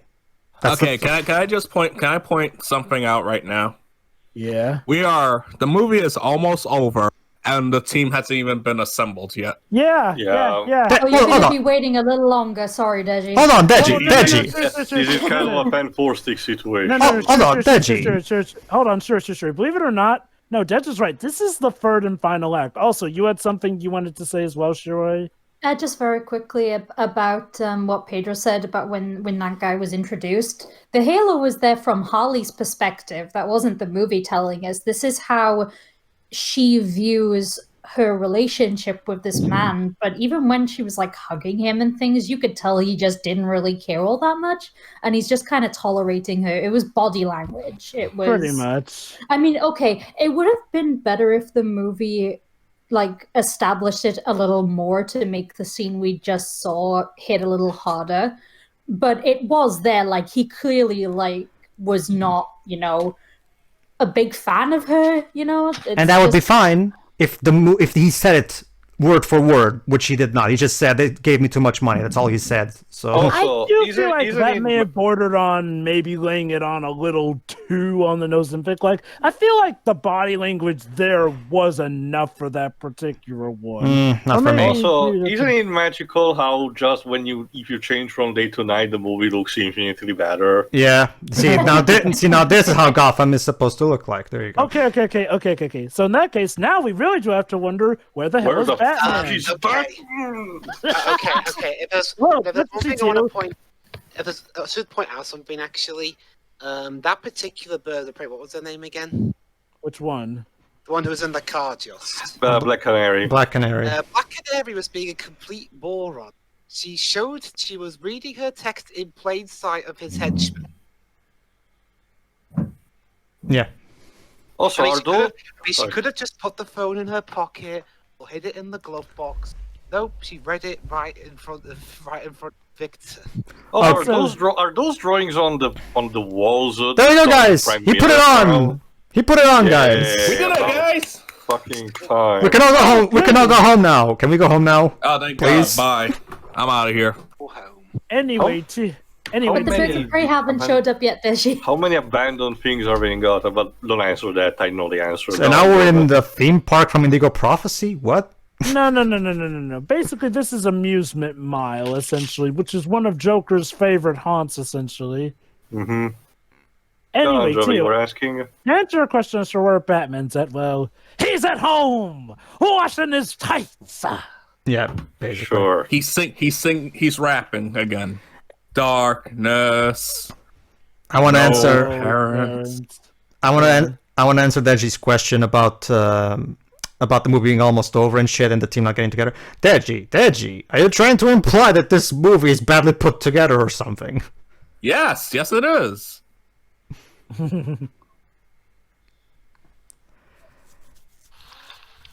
Renee, go Is- home. Isn't Renee supposed to be good at this kind of stuff? Why? She's drunk. She's plastered. He's drunk, I yeah. wonder. Sorry, I was trying to say just. I was wondering. I'm wondering what the Rotten Tomatoes consider this movie. Go ahead. With a fresh perspective, some new friends, go away, and loads of fast-paced action, Birds of Prey captures the colorful Oh, anarchic spirit. Pedro! Sorry, Dweebs. Sorry, Pedro, we found someone who punched someone in the boobs. We did. That is true. Scary Godmother. I mean, Happily Never After. You got a contender. But Dweebs, actually, when you actually asked that, I thought you were Dweebs, about that. What you were actually saying, I thought you were going to say only the percentage, not an actual review. Pretty much. Anyway, So people do punch people in the boob. Hold on, Dweebs. What's the percentage? 78%. And Fuck that. Okay, I'll start the consensus again. With a fresh perspective, some BRB. new friends, and loads of fast-paced action, Birds of Prey captures the colourfully anarchic spirit of Margot Robbie's Harley Quinn. Debatable. It's also Black Okay, I'm back. also Black Canary showed up right on time. I don't know, and I'm still not entirely sure why she's in this movie since she barely has anything. She has nothing to do with anything. But That's the thing. She's supposed to be an underling of Black Mask, but Theo, the source material stopped existing in Kathy's little mind. no. I'm talking about this movie. Yeah, this movie. Well, fuck me, I guess. Also, is that supposed to be Victor Zaz? Yes. Oh man. Okay, Zaz, fair enough, okay? Zaz has had a lot of different incarnations, so fine enough with this one. Overall, Zaz He keeps calling Batman, talking about his backstory. Hey, look, it's Granny's. He hangs out with Zavok and others in the Lost Hex. Is that the prune juice that the politician from Batman v Superman drank before everything exploded, or something? I don't know. Wait, what? Remember, Theo, that whole Granny's peach tea thing from Batman v Superman. I forgot about that. Oh yeah, it is It Zaz. was meant to be. I think that was meant to be piss. Well, yeah, that's the joke. Yes, that was the joke. Yes. Do not make you pee. It depends. But they're not supposed to, Jova. Plus you were dumb enough to have that text in plain sight. Just buy the kid a shit ton of spicy food. Well, Pete- that's why she was feeding She's her gonna prune juice. steal something. Oh, Granny's teach pee for those who don't want to pee.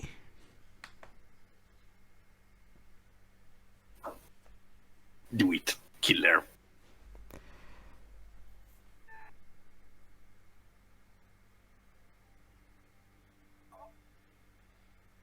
Oh, hi, Huntress. Where have you You're been? good with your And timing, aren't Zaz you? is dead, I think. Wait, he's pulling through.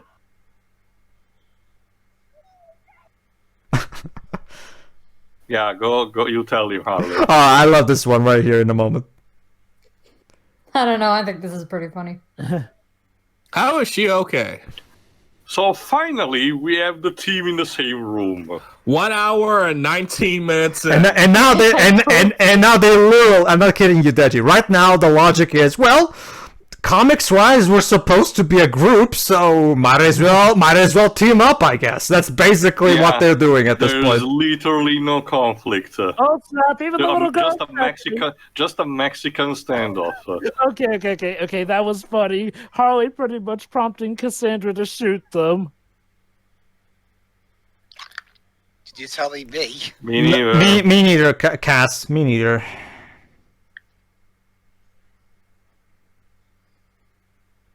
Bye. I thought we had something in all those 10 minutes we spent together. Oh, right. I nearly forgot, guys. We gotta have that one segment where the characters who were starting to like each other hate each other again. Great. Hollywood, just stop it, please. We spent all those 10 minutes together, and I thought you were different, Harley. I thought you were different during those 10 minutes we spent together in your apartment. Technically, they had like 20 minutes together, but I digress. Well, big whoop. Oh, snap.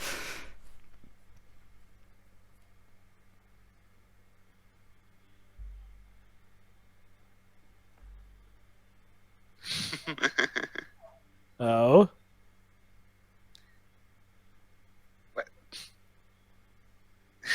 Okay, that's funny. I tried to have my badass line, but you're interrupting me. Okay. I spent ages figuring this out, assholes. Yeah, okay. This is one of the reasons why Huntress really works here. She's someone who is trying to be all She's a serious literal and try stuff, hard. but you know, Yeah. everyone's pretty much pointing it out for the But crumb it is. But she is still good at her job. Yeah, we just saw that. And she's genuinely the funniest one in the room. Yeah, I know. That's the saddest thing. Yay, you're Isn't- done now. Isn't Group Harley hug. Quinn supposed? Isn't Harley Quinn supposed to be the? See, Weebs, that's the thing. She's actually funny. Harley Quinn is supposed to be also random kind of funny. Which works That's not out really enough my for this kinda movie. humor. Well, she's Well, crazy. depends. You've Do you have a made- Reddit account? No, Tio, Yes, I just do. no. Too easy.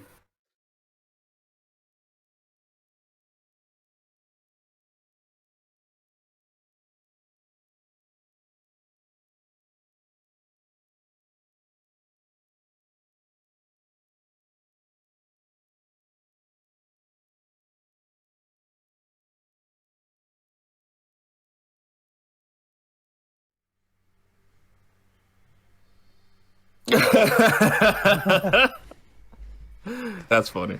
Don't you have like a bag exit or something? All right, we have no chemistry. In fact, we have only a couple of us has actual characterization. But why don't we team up as a group to take down the bad guy? Yeah, the answer is generally, well, got nothing better to do, so...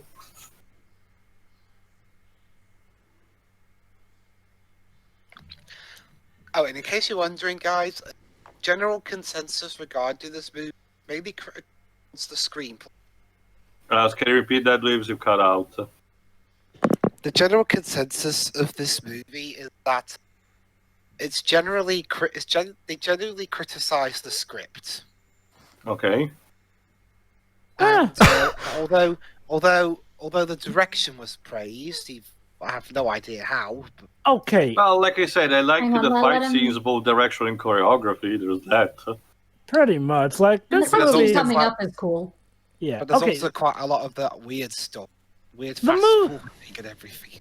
That's more so in the editing thing. I'd say the movie overall is directed competently enough, honestly. Okay, I'll say this right now. Actually grading this on a gauge of movies here, yes, it does have annoying things like Sionis Oh. having that random bit here and there, but I Well. will say this. Unlike a certain other movie, I do feel like the good in this movie balances out the bad fair enough to the point where I can say I overall enjoy it more so. Again, this movie is mainly carried on the back of Margot Robbie by far, though. It's it's actually interesting because it seems like throughout most of us, you and Pedro were the most negative. Okay, let me put it like this. I'm critical of this movie, but I do still have enough stuff to enjoy about it, essentially. I'm Do I pretty wish- much with Dova on this. Yeah, do I wish it were better? Yes, but can I get enjoyment out of it? Yeah, and honestly, I'll say this. I have more things to like about this movie than I do stuff like a certain other movie in the DCU, sadly, which is a movie that, honestly, the more I think Is back it Wonder to... Woman 84? Well, he was Yes. trying to be subtle, but yes, that I is was- what he meant. Yes. Pretty much. Or yeah. Batman v Superman? Because look, there's a lot of people hate. So Oh, trust me, Dej, we've had...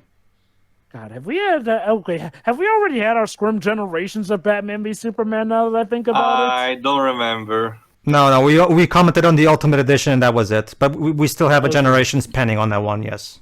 I don't What's want to your do it. Me Well, neither. sure. I don't Well, really sure. don't want to watch it again.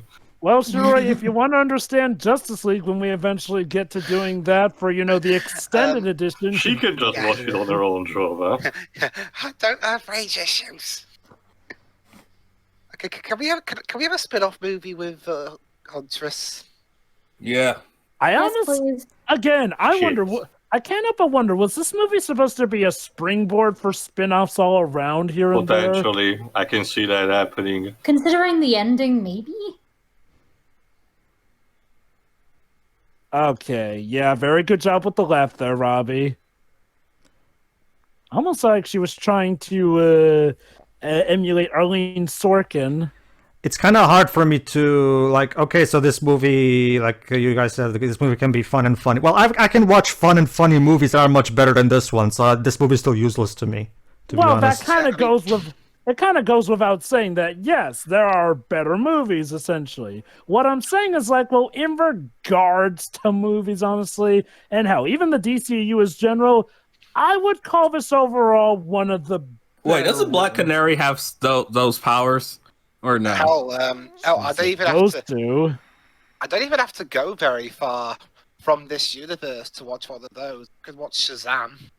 Exactly, a much better movie than this. Well, again, I'm just saying this movie in and of itself. Come on, the nuance should be obvious. Really, a hollow mirror. Of all places. I might actually be ahead by just a second. No, you should be fine. We're like an hour, 26, 40, 41, 42. No, I sat ahead by like a second. This is all. Apparently the director has come out and apparently the director of this film came out and said the vision of the movie she had was compromised. So we have executive meddling behind this. Fun, great. Let me see. Did Joe Jones actually was Joe Jones at all involved in this? Let me see. I don't think so. Not even a producer or something. No, Margot Robbie was one of them. Oh. Yep. It seems that Joe Jones was distant from this one. So what kind of executive meddling was there exactly? Most likely Walter Amada, Jova, because Walter Amada said in recent... remember, Walter Amada is the one that kind of doesn't care much for the whole cinematic universe consistency as much, and that's why he specifically said they want to focus more on self-contained films rather than the whole cinematic universe things. So most likely the reason why the stuff that Theo complains about, the whole Batman thing, that's probably Walter Amada. The fact that Walter Amada is an executive that doesn't know anything about the source material and therefore allows stuff like this to happen when it comes to the characters being portrayed terribly, like Cassandra Cain. Again, it falls back. It boils down to the main problem of the DCEU. There's no leadership. There's no captain riding this ship. Yes, sometimes, like in Shazam, we arrive at a good port. But a lot of times we also arrive at bad ports. There's no captain making sure we avoid the bad ports. That's the problem.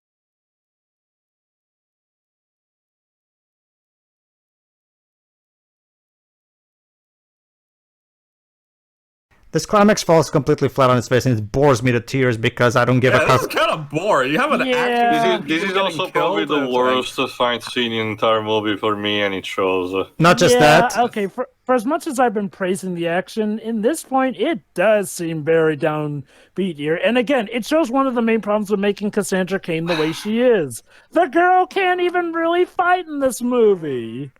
You literally have the potential of a fight scene that sometimes get attract camera shots in an amusement park which allows a lot of parkour and different slapstick as we presented, and you still make the fight scene boring. The main reason why I find the climax boring, aside from all those things, don't get me wrong. Oh, snap. I agree with everything you guys just said, don't get me wrong. It's just that the primary reason is because, again... Did they forget that Black Mass was there? I don't give a shit about any of the characters aside from Harley, and that's a big problem in a team-up movie. Yeah, that I agree with.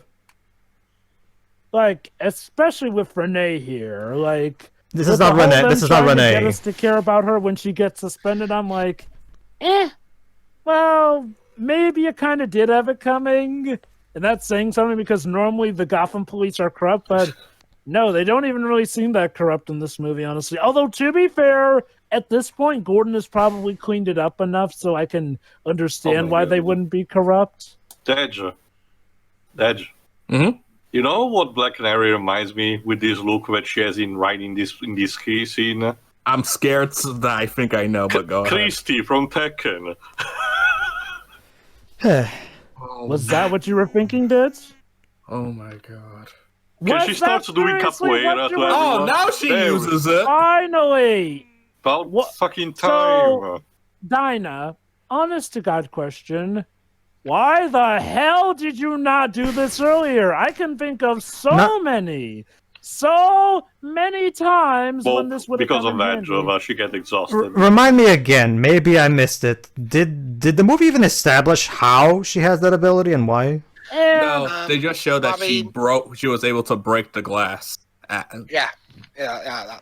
So basically, somewhere along the line during the filming, someone told someone, "Hey, she's supposed to have a scream thing," and they added that in to. Okay, there you go. There's the scream thing. Happy now. Were there reshoots of this? I mean, important ones. More than likely. I wasn't meaning specifically reshoots. It could have been something added during filming. Sometimes it happens. Although you have to realize this is happening reshoots are during the night. extreme. Where the fuck is Reshoots are extremely Batman? By common. this point, he should have arrived. You know, There's just been for, a movie to you. just for reference sake, Batman literally does show up in the Hold on. Suicide Squad movie. Hold on, I got the perfect one. You see, Theo, I'm having a date with Vicky Vale. How cool is that? This is literally the worst thing in life.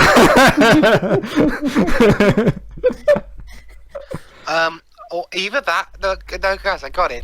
The reason What? Batman isn't here is because he's contemplating still whether to have plastic surgery to look like Michael Keaton. Okay, let me put it. Okay, let me put it this way, Shirai. Imagine if during season 1 of Steven Universe, it starts with one of the side characters not focusing on the Steven and the Jewels, and then the gems. Sorry, you're right. Well, sorry, Deji, I'm used to the Portuguese dub. Sorry. Yeah, understandable. Because the word gems doesn't have a Portuguese equivalent. It's jewels over here. Where was I? Oh yeah. Imagine if the city gets attacked and shit, and the gems are nowhere to be seen throughout the entire episode. Like it's just like in the movie, and the episode doesn't even explain why the hell they're not around. Like it just becomes that's the problem here. There's is nobody going to address the fact that somebody should be in here? Or unless the payoff is supposed to be a joke, like that episode of Ed and Eddie where they weren't there until the last 2 minutes. Also, the main villain of the movie just managed to get his gun snatched away by a tied kid. Uh-oh. What a grave Gotta go. it's- I have to wonder though, Batman doesn't even get a mention in this movie. Nope. I mean, I Like think there's no what sign of him, not even like around the town. For the record, all of the Did they Justice League fake, members did show up in the credits of Shazam. did they think that it's in Gotham? Maybe they No, forgot there's- Batman lived here. Founders Okay. Deal. Yeah, so- Gee, Shiroi. That's the only explanation I have though. She- Big plastic surgery or something. Gee, Shiroi, it's like the filmmakers didn't give a crap about the source material or something. Not just Maybe the he source went on material, holiday the, to the England previous or movies something. as well. Oh, Oh, this city's a wreck. You know, okay, oh shit. If there's one thing I'm glad, though, about is that this movie, which was sort of in a Dueling Works feud with Charlie's Angels of 2019, that this movie did kick that movie's butt, because that movie is even worse. See, this thing about the pier, aside from Night Thing, this construction about the pier and the abandoned amusement park, that's actually more akin to Gotham, to this kind of architecture. Why couldn't the movie be more like that? Okay, so, Joe. hold on. Sorry, go ahead. So, in regards to this movie, there's actually a bit of fun trivia here regarding a Mrs. Gail Simone, who, as you may recall, has done a lot of work with the Birds of Prey. Yep. So, believe it or not, she overall enjoyed the movie and has even argued against several criticisms of it deviating from its source material in a lengthy Twitter feed. However, she did have a major gripe with Cassandra Cain.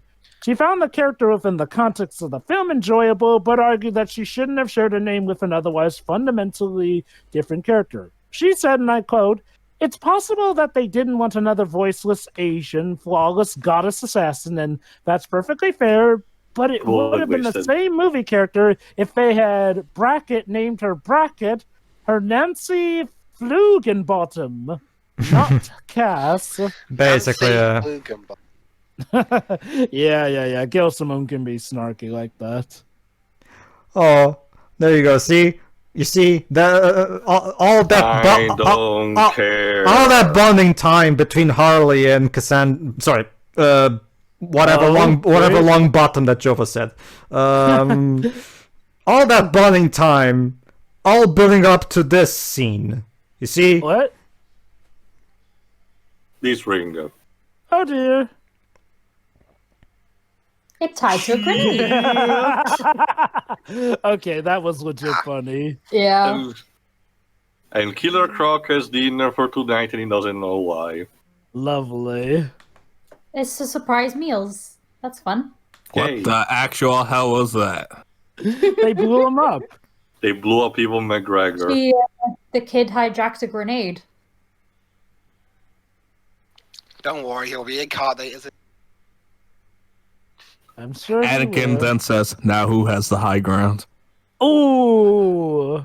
Tacos for everyone. Also, Jova, don't you see the reason Charlie's Angels failed is because, as the director put it, blockbusters starring women never make money at the box office. It's not like Wonder Woman 1 made money or anything. It's like, oh, you want to go see Spyro? Like, are you kidding me? More like the movie was poorly promoted.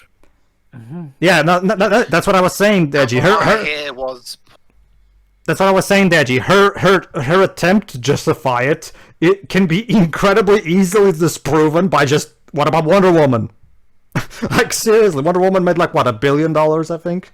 Let me check. Well, not a billion, but it did. Yay! We made it. We managed to have Cassandra Cain taking a turn with the diamond in. So, That's gonna hurt. So, Tio. Yeah. Regarding, the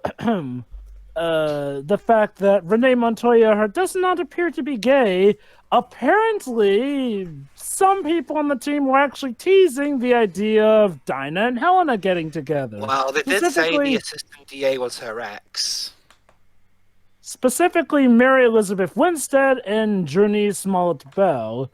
Well, yeah, I guess. It's just, but again, these characters barely, aside from Harley Quinn, obviously, these characters barely feel like their counterparts. Yeah. Two things. One, yeah, Dwiz is right. It made $821 million, so close. I mean, it's still a very respectable number still, which disproves that stupid director's comments on the thing. Second, that's actually a good interesting question. Shiroi. Yeah. Based on what Theo has told you about Montoya's original characterization, what do you think about this whole thing about how originally she was a character that was part of LGBT representation, and now they've she was supposed to be here because of what Jova just said. Pretty much. Oh wait, I must have missed it. Could you repeat? Apparently, once again, the cop. Jova, could you? Was basically once again, the cop who used to be her partner is getting all the credit for everything again. Now she's quit. What? Yeah, Which colleague was her ex again, Jova? The DA. Yeah. Oh. Who's female? Yeah. Oh, okay. Is that the one? Okay, fine, I guess. Yeah, that was the woman we saw much earlier on in the movie, I believe, when she got fired, right? Mm-hmm. Right, yeah. We have a title, kinda. What dorky little do-gooders?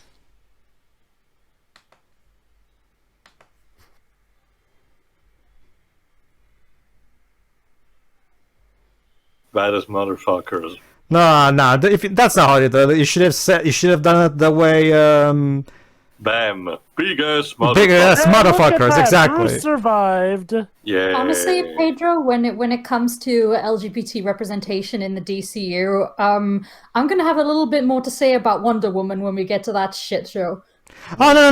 Really? I get that, Shira. It's you know, like it's just because I was under before you Jova corrected me. I was under the impression that you know, this was a character that you know, like that was gay and was made straight in this adaptation. But Yeah, I They that's thankfully also- did not do that. That's also the other thing, you know. Oh, she got her fucking sandwich. That's also the other thing, Pedro. You know, because in the comics, she was a character before any of that. You know, it wasn't a thing that needed to be paraded every 2 seconds. Oh, Yes, no, she I'm aware was of that. actually arrested, but as a result, yes, it was part of the characterization, but it wasn't like a thing that was like, say, America Chavez, that she had to remind everyone every 2 minutes. You know. Thankfully, that's not the case here either. No, but it's again, it's. But yeah, it's over. I'm gonna be honest. I don't even remember if it was a post-credit scene or not. Yeah, I was about to ask. I can tell you, Go ahead. there's post-credits audio. Yeah, Okay, I'll so take it. sort of. Just keep it here. Okay, Also, can I these. get into my final thoughts? Go ahead. Sure. Okay, this movie's just a complete mess. It's trying to be, it's all over the place with the frantic editing, and there's only so much you can go with the whole. It's a Harley Quinn movie. It's a scatterbrained as she is, but it uses it so often that it just kind of loses all effect and just starts being annoying. Not to mention all the characters in this movie, aside from Harley Quinn, and to maybe a slightly lesser extent the Huntress, are just really bland and boring.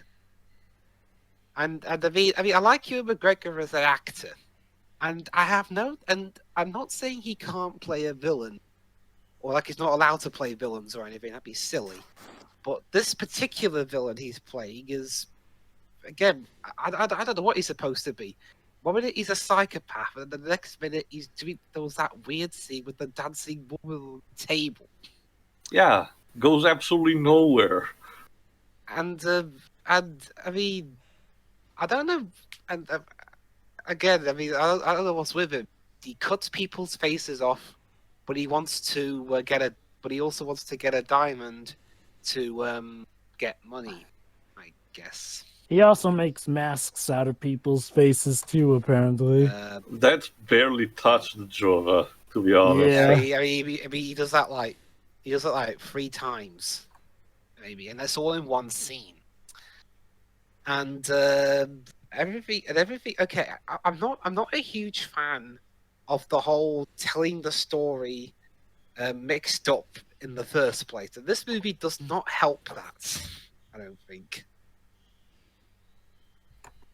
And I mean, even word told, the script is just ugh. I mean, it's hard to believe. I actually did like Bumblebee. I mean, yeah, the script for that was also rather, you know, simple and a bit cliche. I mean, it was written by the same person as this, but for some reason, I get the feeling she put more effort into that, despite the cliches. Plus, it at least had, you know, even though that was Travis Knight's first film directing live action, he at least had some idea of what to do. I have no idea what Kathy Yarn was going for here. Like, 1 minute it's a wacky, crazy film with Harley Quinn. The next minute we have the dancing woman on table. Gotta say, Travis Knight actually has an interesting career, going from Cubo and the Two Strings to Bumblebee. Well, he has to pay the bills for Leica somehow, Jova. Well, I know, but I mean, that's actually a pretty good resume. Mm-hmm. Well, but Wiz, at around 1 hour and 11 minutes in, we finally get to the Birds of Prey we thought we were going to be seeing. Yes, It's at one the of third and lamest final act. It's one of the lamest team-up fights ever. I mean, seriously, they just come together because, and Well, it's the fight because isn't even- Cassandra. and the fight isn't even really all that exciting. It's not like it was terribly shot or anything. It just wasn't very fun, which is baffling considering the guy who put these fights together. Mm-hmm. Maybe he had half his mind on John Wick. But yeah, Birds of Prey. It kind of sucks. It's not my least favorite DCEU film. That's still a tie between Suicide Squad and BVS. Oh, you had. But, I thought 84 would be one of your least favorites, considering your reaction to it. Oh no, I don't like 84 either.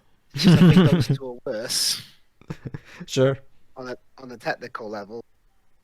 A lot of other levels. Sure. But this isn't all that good either. And basically, and yeah, hey, there's one other thing in common with because interesting thing, 2016 had 2 DCEU, both of them sucked. 2020 also had 2 DCEU films, and they both sucked. So you're telling me that this is gonna also win the best makeup?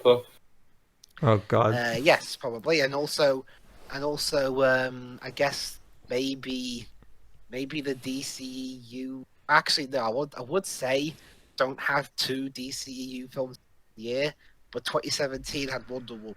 The only award that and Justice League, but the only award that the DCU should win this year for 2022 would be for best score for Wonder Woman 84. That's like the one good thing. What you were going to mention instead Razzies. Well, that would be obvious, but yeah, sure. alright, but yeah, that's my final thought. It's not the worst DCU thing, but Thatch. This has been a complete and utter waste of time. Yay. I didn't like it. It didn't annoy me or make me get angry like Wonder Woman 84 did. I just felt bored. Nothing was interesting. Like, the only character I liked was Huntress. Because her gag actually was funny and it had a payoff. Not even Harley? No, I kind of found her annoying. But I don't know why this is. It's meant to be a Birds of Prey movie, and all the promo material has the characters all together. They're not even together until like near the end of the movie. Yep. I'm all for a slow build-up, and it's like, really?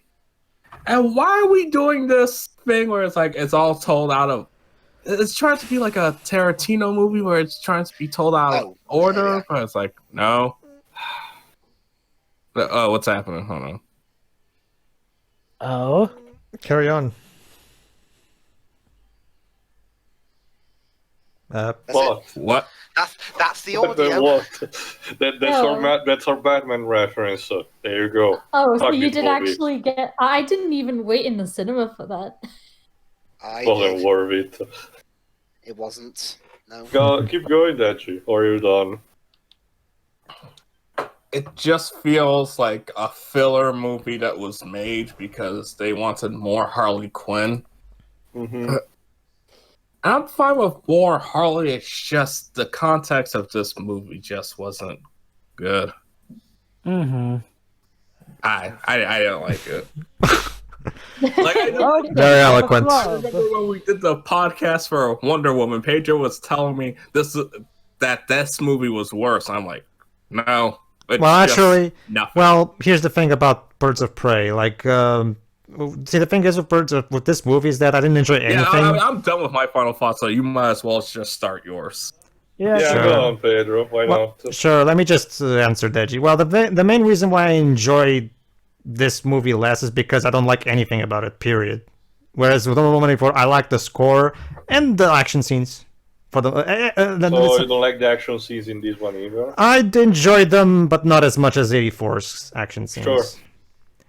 Don't get me wrong, the elephant in the room in 84 is bigger and more ugly, you know. But I can't really, in good conscience, allow that one thing to dictate entirely what I think of the whole movie, you know. Anyway, your final thoughts? Anyway, my final thoughts. Okay. The characters, aside from Harley Quinn and Huntress are given little to no characterization, so it's impossible for me to give a shit about any of them. Hell, even beside that, Huntress and all the characters outside of most of the characters aren't even portrayed properly. I mean, Cassandra Cain is not Cassandra Cain. Black Canary is not Black Canary. Renee Montoya is not Renee Montoya.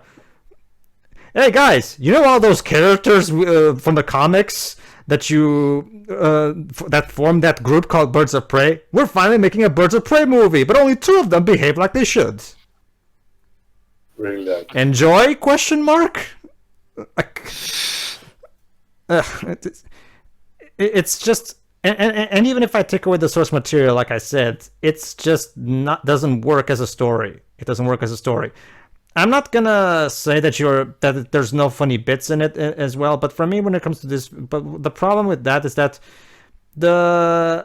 there's occasional funny moments in a vacuum, but that alone can't really save this movie because the story's a mess. The characterization is incredibly questionable, and the climax is boring. And the humor is, in my opinion, hit and miss. While there are some good jokes in here, there's also a lot of stuff that really feels way too self-indulgent, if you ask me. And like I said, and not to mention, I also get the hint of hypocrisy, similar to Wonder Woman 84 when it comes to this movie. I genuinely get the feeling that if the genders were reversed in this movie, people would be up in arms on the internet. Mm-hmm. Wait, actually, let me, before we get into that, let me just remind you, it's because it was talked about yesterday, people were trying to sabotage the Sonic movie and trying to portray it that, Birds of Prey isn't doing that well in the box office is because of Sonic, and tried to paint that. So miss me, and they kept trying to say it was because the movie's about women and all that. So I just want to throw that out there. Sure. Yeah, basically, that happened. Basically, fans of the Harley Quinn movie were saying, "Oh, the Sonic movie is stealing all the views or the ticket sales, essentially." Hey, here's the only thing I'll say about that. Hey, guess what, guys? It's called movie competition. That's what happens when 2 movies premiere at the same time. They're competing for ticket sales, and usually one wins over the other. That's kind of how this works. That's how it's always worked. Well, no shit. Not just that, I find it very hilarious that someone will try to put on the same level in terms of popularity among the fans a product that is questionably a B tier at best team in the DC universe, and Sonic the fucking Hedgehog. You know, there's a bit of a disparity in terms of popularity of these brands. That the Sonic movie managed to survive the stigma that it has among the general populace, and that is a complete joke. Even if this movie would have been infinitely better, just the internet. I'm just letting you know. Even if this would have been infinitely better than the Sonic movie, there probably still would have been much more people seeing the Sonic movie because it's a property that's more ingrained, more endorsed by people's culture. We will see it just for brand alone. That's like saying that, I don't know, the Doctor Strange movie sold less than a Spider-Man movie. Fucking shit. No fucking crap. Actually, can I let me point this out. Birds of Prey is rated R. Sonic is for targeted for kids. Wait, this is rated R? Birds of Prey. Yeah, of course it's rated R. There has been gore of all kinds. Wait. Here's the way you can tell it's rated R. They've said the F word more than once. That is legit the best way to tell when something is rated R. Plus, we've had knees bent the way around. Like, I don't know. Well, knees bent you actually can get away with an You actually do see blood in these. It's definitely one of the lightest R's I've seen in a while. But it's still like, I don't know why they tried to make this for adults instead of it's Harley Quinn. Kids know her. Our little moms will make their 3-year-old daughters cosplay as Harley Quinn. I think people would have gone so by it. I think a PG-13 approach would have fit this better, personally. Yeah. I guess they didn't want to have to tone down anything, and that's why they went with the R. Again. What was the UK rating? Go ahead and check Dwibs while I continue. It's like I've said before, though. How can I tell this is rated R? Because they say the F word more than once. Sure. That's usually always one of the biggest deciding factors. Sure. Round Shiro is rated 15. Oh wow, that's quite a drop. Well, here in Europe, standards are different, Shuri. That's how it is. Anyway, like I was saying, yeah, I generally get the feeling if this was a movie about a group of male heroes being attacked, and every woman was portrayed like this, I get the feeling this there would be an outcry. To be honest with you, you might say I'm being paranoid and having a tinfoil hat right now, but it's one of those things where to me, okay, if it's okay, when this happens, people usually get upset. So why can I get upset when it happens when it's related to me, to my gender specifically? That's why that's why also so for me it's one of those things where I sense a lot of hostility towards me when it comes to this movie in particular, because there's absolutely no need for that stupid scene in the bar that just comes across as mean-spirited and absolutely and it's not even just that he's threatening her, he's literally telling her to take her clothes off. It's borderline rapey for absolutely no reason, and it's just so atrocious. It is definitely atrocious. I suppose you could say he's the villain. Of course, he's gonna do creepy stuff. I know this, but there's a difference between a scene. But here's the thing: a scene. Let me give you this an example, Dwebs. See, the reason the scene where Joker tortures that person that was trying to dress up as Batman in The Dark Knight works is because first of all, the movie doesn't even show the actual torturing, so it has a more taste in terms of allowing your imagination to fill in the voids for how he tortured him, which can be debatably even more effective. Not just that, but it was done for the sake of moving forward the story, because the Joker was threatening that if Batman doesn't take off his mask, a person will die every day. That scene contributes absolutely butt shit to the story. Yeah. Nothing. You can, like Theo said, you can literally remove that scene from the movie and literally nothing would be lost. That's the primary issue. The villain, and I even addressed it in the scene itself, because he's a villain, so villains do bad things. Here's the big problem: we already know that he's a villain. You already had him, cut people's faces and shit like that. We don't need to establish that he's a bad guy. We already know. It's redundant. So as a result, the scene just comes across as mean-spirited for absolutely no good reason. That's the problem. That's the reason why I hate that scene. That scene comes across as just a big, the director seems to really hate a certain group of people that I will not mention because I don't want to be too over the top with it. But so she threw that scene in. I don't know, or the writer, whoever it was that came up with that stupid scene. I will say this: I don't feel like that was really aimed at the what's unlike, say, that other movie that we commentated on in Halloween in 2016. Because, okay, look, unlike that movie, this one doesn't feel like it's specifically set on that particular demographic. Just like, to show that this guy is psychotic, which, to be fair, he in particular has been like that here and there. Like, I'll say this movie definitely does female empowerment a lot better than Ghostbusters 2016 did. I know that may not sound like much, but no, it legit is like that. And I'm not even saying that this one did it good. I'm just saying that this one knew certain bounds not to try and cross like that movie did. Well, actually, I don't know this one. Dweebs, anyone else can actually help me on that. Again, I don't remember the movie at all. Well, not the movie. The scenes around it. Was there a situation where the director, writer, or people associated with this movie called, aside from the Sony competition, called people who didn't like some more extreme aspect, essentially entitled? Not from what I have seen, no. Not from what I can see. No, I don't think there was, no. I suppose you could. I suppose one thing you could throw is that, by the time this film came out, the COVID situation was fast escalating to pandemic levels. Honestly, in regards to the criticism of this movie, I don't really see any bad cases of them No. responding to the criticism immaturely. Like, they seem to take it like champs, honestly. And No, Fair enough, the but- biggest thing I've seen was Kathy Young, like Dweb said, complaining about how she had to compromise her vision, which is fair. That's that's really the only thing I've seen, to be fair. So Yeah. no, not really, no.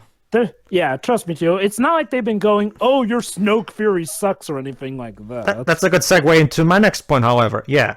So according to Kathy, she had to compromise her vision. So this movie, well, that's fine, and I feel for that. But at the same time, I'm not judging what the movie could have been. I'm judging what the movie is.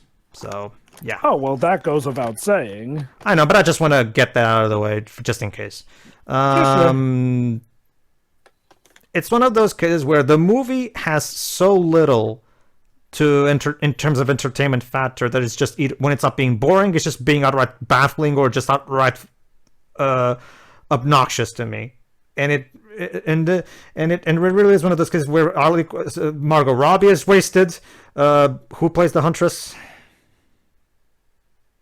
Whatever. Her actress is wasted too. Sorry, Mary Elizabeth. Mary Elizabeth. Well, her Miss Miss Winslet. Is she a sister of Kate? Winsted. Winslet. Winslet. Whatever. Both Robbie and Winslet are wasted phenomenally in this movie because they're the only ones that are actually given material to work with, whereas the others are just kind of. What is my character again? It's she's this person, okay, but what? Aside from that, how is she like? I don't know. Like, I don't read comics. Like, and that's another big issue. The complete lack of regard for the source material.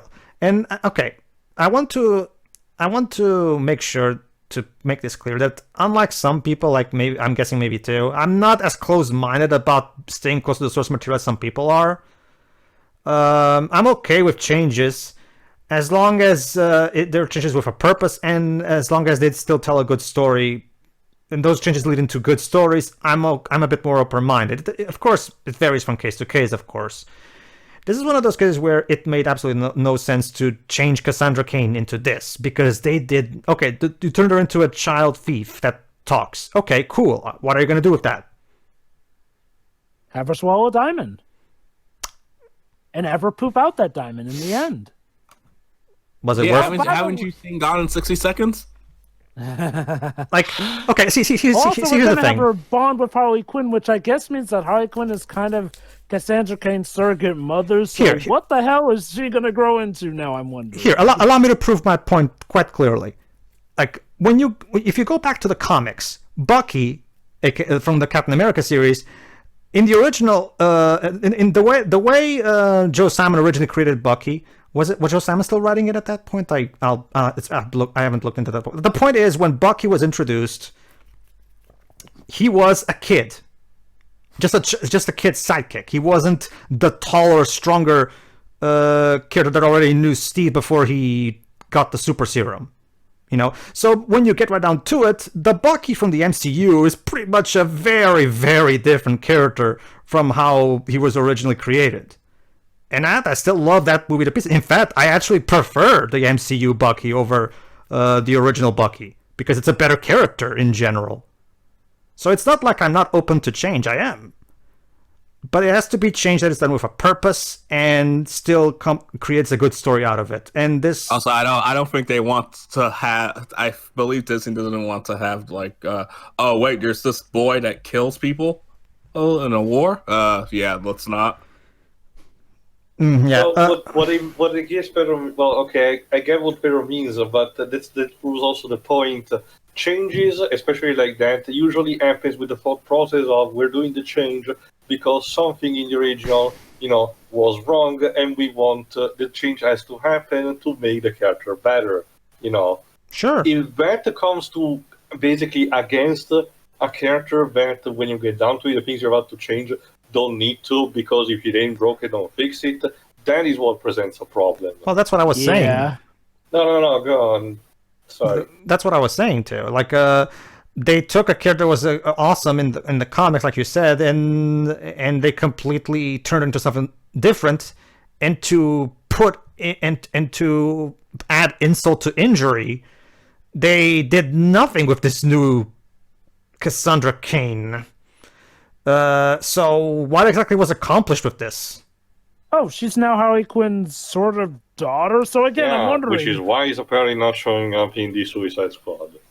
Okay, I'm wondering, are they going to do something kooky with her or something like... Okay, Cassandra Cain, mothered by Harley Quinn, does actually sound like some interesting potential for an Elseworld story or whatnot. That's the thing, Jova. Considering... Even still, though, there's no guarantee that they're going to go anywhere with that, given stuff here and there. And again, like I said, for as interesting a concept as it is, it needed a much better lead-in value here.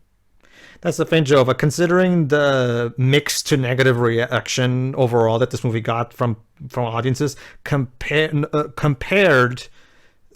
and added that to the terrible box office results, I have a distinct feeling that Warner Bros. Is probably going to try to, basically just pretend this movie didn't exist.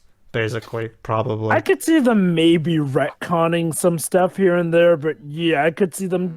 Okay, something's definitely going to get altered. Either they'll pretend the movie didn't exist, or if they don't want to, toss everyone involved with the movie out, because they do tend to be loyal to them, despite some failings here and there. Sure. I could see them heavily retconning stuff.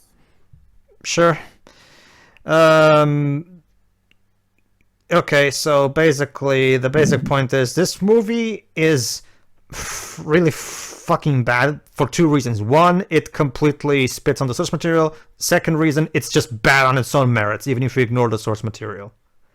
Yes, it has two good characters, but in a team-up movie, that doesn't really do enough to support the whole movie. Yes, like Jova said, Margot Robbie is trying her fucking hardest to carry this movie on its back. Yeah. But eventually... She produced it, though. Do you think maybe she could have tried to make it better? I guess she's a much better actress than she is a producer.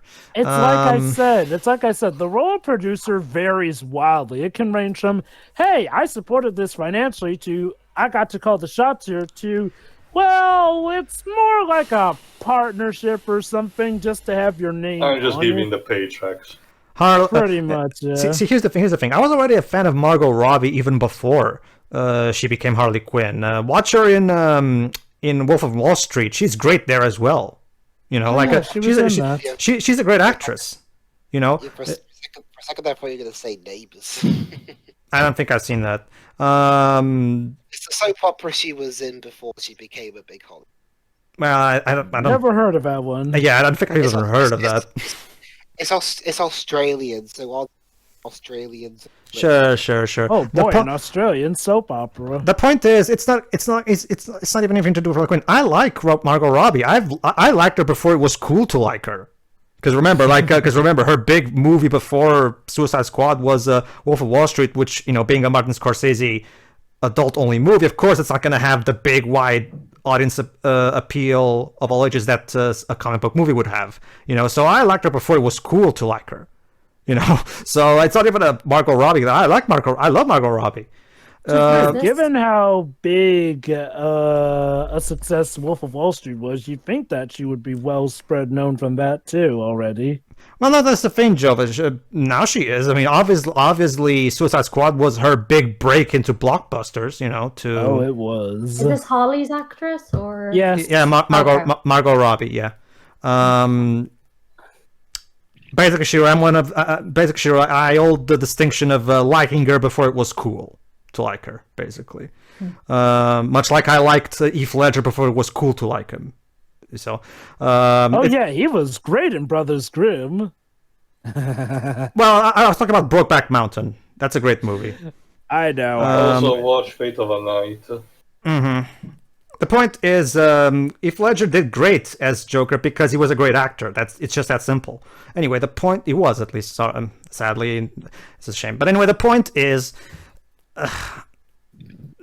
for as much as she tries and what's her name again? I'll just say her character.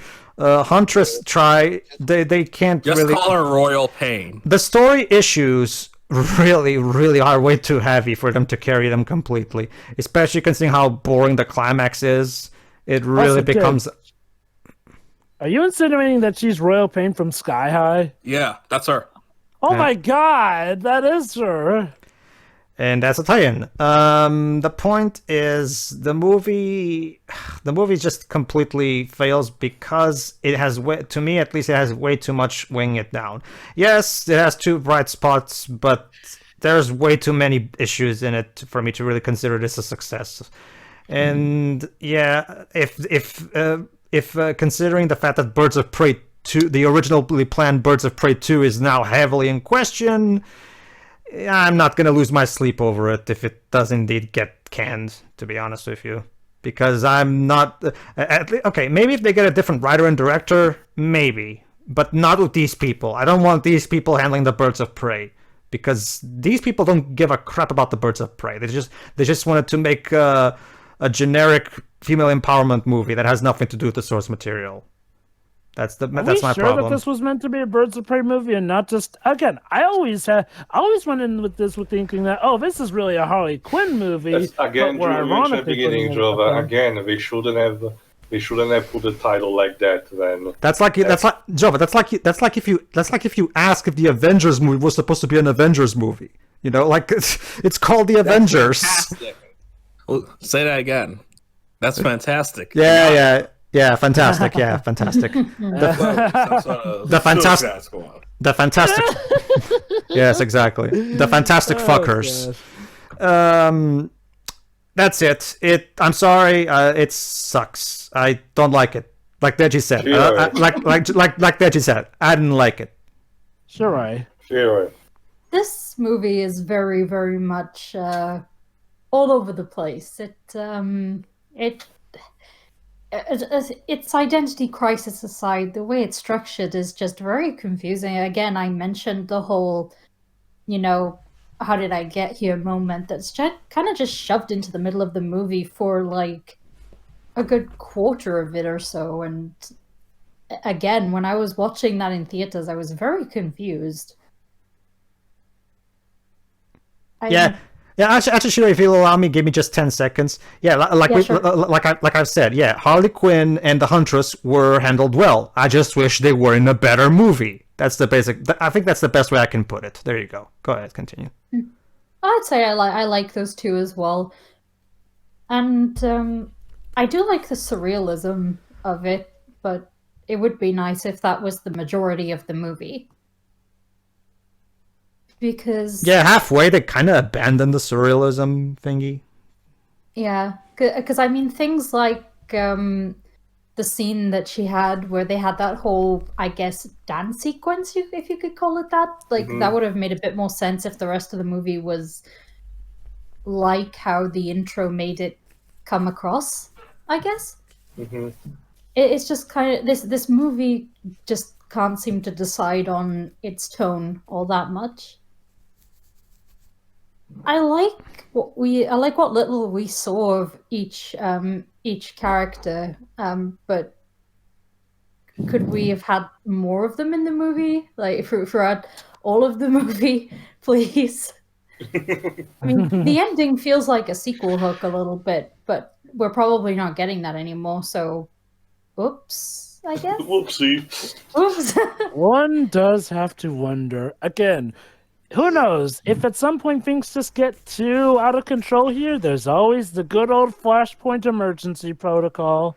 The movie ends and Kathy's like, "Oops, I forgot." Days of Future past it.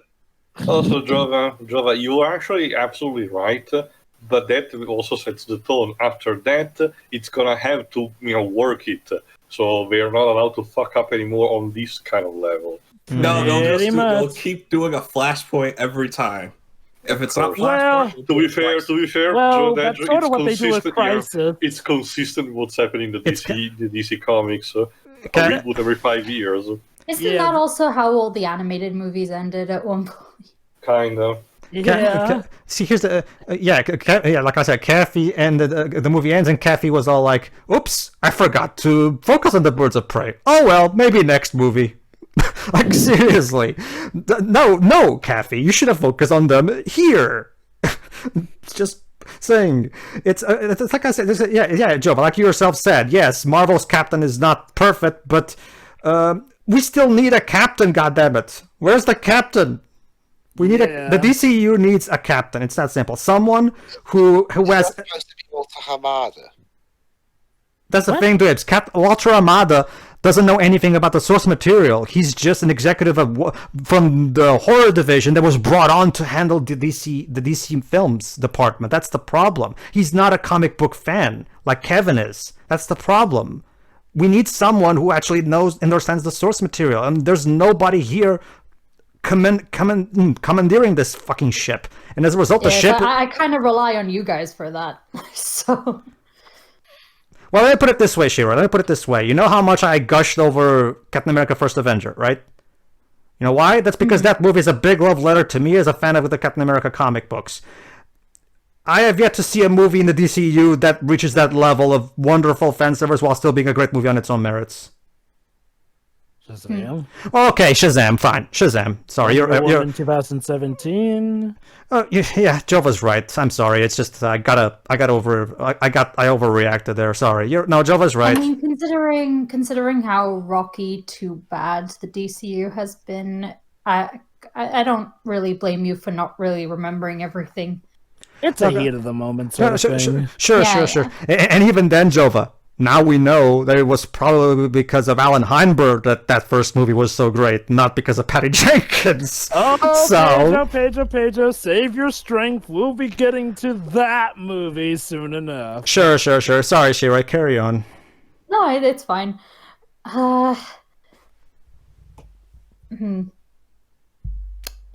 I had things I wanted. Well, actually, I want to ask you. I'll help you. Like, what did you think of? Okay, since you don't know anything about the comic book character, what do you think of Cassandra Cain in this movie? What do you think of this character?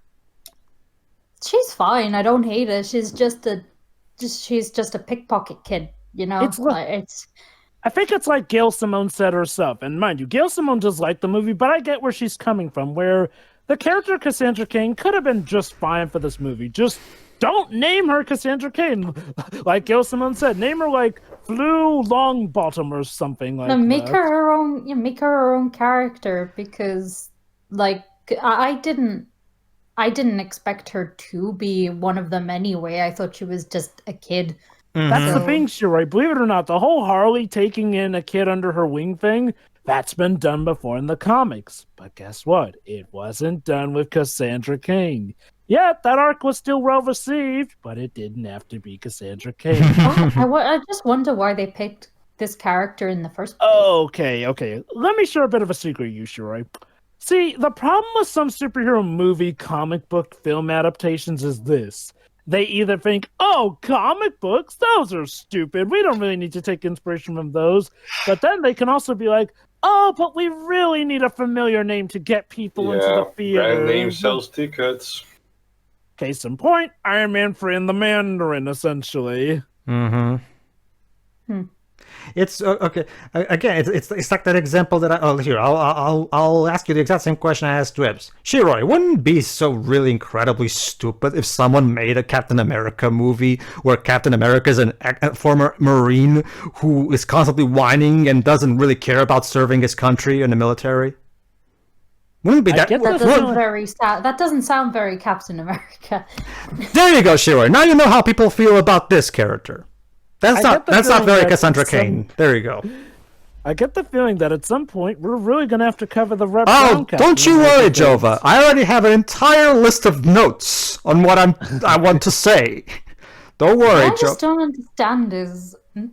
I assure you, Jova, I have enough to comment on that movie by myself.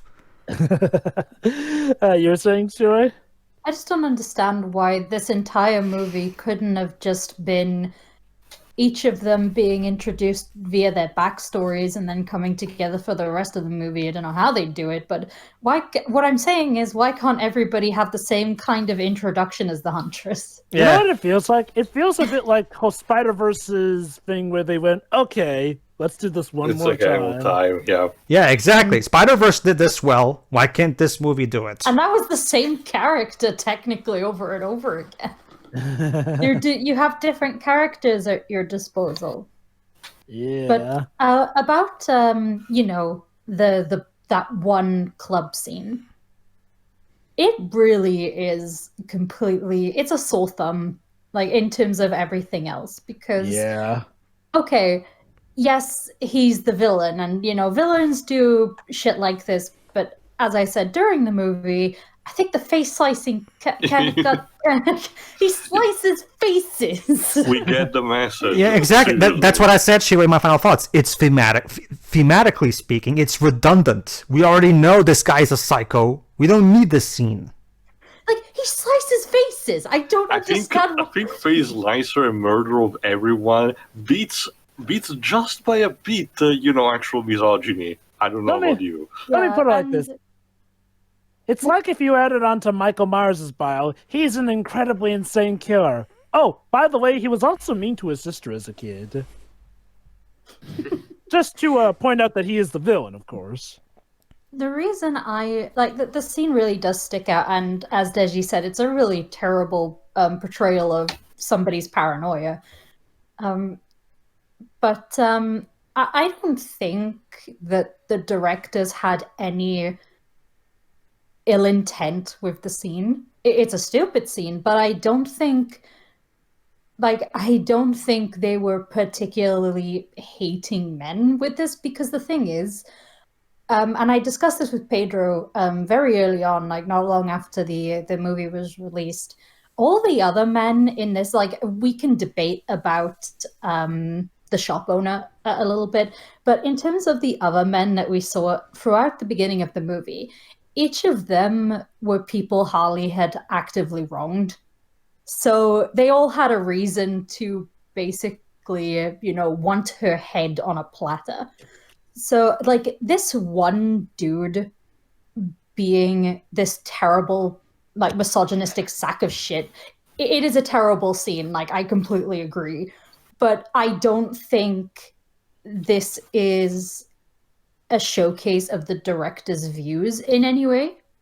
It's not if really. That makes any sense. Yeah. If all of the men in this movie were on that tier, like if they did this with every guy, then okay, I would be thinking that. But it's like, it's the one scene, it's a shit scene, it's a bad scene, but like every other instance of men having a go at Harley was entirely justified. That would be fun, sure. But at the same time, if that is indeed true, and I'm willing to believe that, then why is this scene even here? It was okay. It's basically them overcompensating with showing how bad a guy this is. Like, oh, he's such a villain. It's like I said, it's pretty much them overdoing it with showing his psychotic side. It's like, dude, like, we're we get doing it. fine enough here, essentially. Like, well, see, okay, as opposed to Ghostbusters 2016, which was clearly just showing, oh, men have it easy and they're all bad and tough on women here. This was just showing this guy's a really bad dude, so get forward to look forward to him getting taken down, essentially. Mm-hmm. Him being taken down wasn't even all that satisfying. Sure, it's the thing. It's the feeling like when you're waiting for so long for a small petard to go off, and when it does, it's like, oh, that happened. Yeah, it feels like the subversive thing where it turns out, oh, such grandiose build-up, but his actual ending is anticlimactic. I get that it's supposed to be a way to show that, oh, the villain doesn't deserve any high honor respect or something, but sometimes it does feel like it can rob of potential. Let me explain to you, Shira, how I came to my conclusion. The scene happens. It's pointless. It has nothing to do with the story. So why is this here, I thought? And I'm trying to think, what could possibly be the reason for including this scene here? Does it add to the characters? No. Does it add to the story? No. Does it add to the world? No. What exactly is the scene here for? And that was the only possible explanation I could find was that one. I couldn't find another one. By all means, find me a better one, because that's the only one I can particularly come up with, to be honest with you. I agree with Jova. It's just like sort of they're just going a bit too, over the top with this is the bad guy thing. Because again, no other portrayal of the men in this movie points to any ill intent. Is where my point is. Sure. It's still a shit scene, though. I'm not defending this scene. Yeah, absolutely. Carry on. But yeah, We've already discussed in length about the takeout shop owner anyway, so I'll skip that. But I do like the fight scenes in this movie, and that's kind of it. This is just I'm with Jova that there are things to like, but this movie is very disconnected. It's very all over the place. It's like our leads don't really get the screen time they deserve, let alone the development. This should have, like, I don't know, the way this is structured, it probably would have been better off being a TV series or something. Gee, like a certain TV, you mean like a certain TV series that's much better than this movie? Please do watch the Harley Quinn TV series, though, seriously. Yeah. It is really good. I haven't seen it, but I'm gonna take a vouch and say that the failed early 2000 Birds of Prey series was actually better than this in some way. I don't know. Well, it had Harley Quinn as the villain, nearly taking over the city with a mental mind probe. Are we done? Yeah, I'm done. I'm done with. I'm done. Okay. Honestly, this is just. It's bad for me, but it's an in-between things. It's still not as bad for me as BVS, or Man of Steel, because those really went out of their way to insult the sort of material while being this close. This one barely tries. So I put it in the middle. And then there are things that I do like the fight scenes, for example, and some of the directing. In some places, at the very least. There are some scenes where I can tell the director wanted to, emphasize the contrast between the gray background and Harleen, colorful clothes. You can definitely feel like that kind of Schindler's List effect. But that's pretty much it. And there are one or two jokes that I actually like, mostly from Huntress, and I can tell Margot Robbie tries her best to sell the role, but that's where the positivity ends. Everything else just sucks. Gotta be honest, the music sucks. The overall story is nothing. We barely accomplished anything in an hour and 40 minutes. Congratulations for forming a new team that probably won't have much of a repercussion in the DC Extended Universe. We know Harley Quinn is coming back for this Suicide Squad anyway, because she's still the most popular thing in this thing. The villain, Black Mask, is just a waste of anything. Same goes for Victor Zaza. It's just a waste of two good Batman villains. And speaking of the elephant in the room, this movie doesn't care about continuity in its slightest. Not even bothering to have a throwaway line that could help with that. And that's kind of depressing in that kind of way. So it's still not a good movie for me, but it's just in between the spectrum when it comes to the DC Extended Universe. I'm not putting it on the same level of Birds of Prey. Fuck me. I'm not putting it on the same. I'm not putting it on the same way of Man of Steel and BVS. Sorry, it's still. What about Wonder Woman 1984? Well, I wanted to say the suspension drove that because. Fair enough. But to be fair, no. But we already mentioned this. Yes, pretty much all of us, aside from Shiris, here saw Wonder Woman 1984. Watch Daddy's recap if you want some previews before watching our official commentary. But no, this is still bad. Yes, to answer the question, Joe, yes, I will take this over Wonder Woman 1984. There's still. Wonder Woman 1984 has better positivity over it against the how Diana is, but more on that later, because this one I still like that as fight scenes that I like, but honestly there are just a bit of better things here, and the more questionable stuff is not as bad for me as what Wonder Woman 1984 does. Which let me talk briefly about also the contention scene here. Much like everyone has mentioned, this scene is pointless. It really is. Even if you think, let's just place it before the point where it is in this movie to establish the Roman Zionism means business. Not really. Like, even in the introductory scene with Harley Quinn, we get an idea that this guy doesn't like women and he's a complete jackass towards them. And like Shiri said, the face revolving thing kind of sets up the bar. Thank you. We don't really need it, especially if it doesn't contribute anything to the movie. If it's not even like a thing of say, oh, Huntress is watching a debriefing video to see what Woman Sionis is all about, stuff like that. No, there's not that. It's just kind of shoved there. So bottom line, the things that I like, fight scenes, some of the performances, one or two jokes, and a bit of a presentation. Also, on that note, it's nice that this movie basically confirms that Harley Quinn started out with her actual costume based on the Batman animated series, but then we switched to the one that we've seen also in Suicide Squad, which I really don't like. Paul Dini will be so proud. Actually, Paul Dini was kind of the one who made her outfit for Batman Arkham City, so...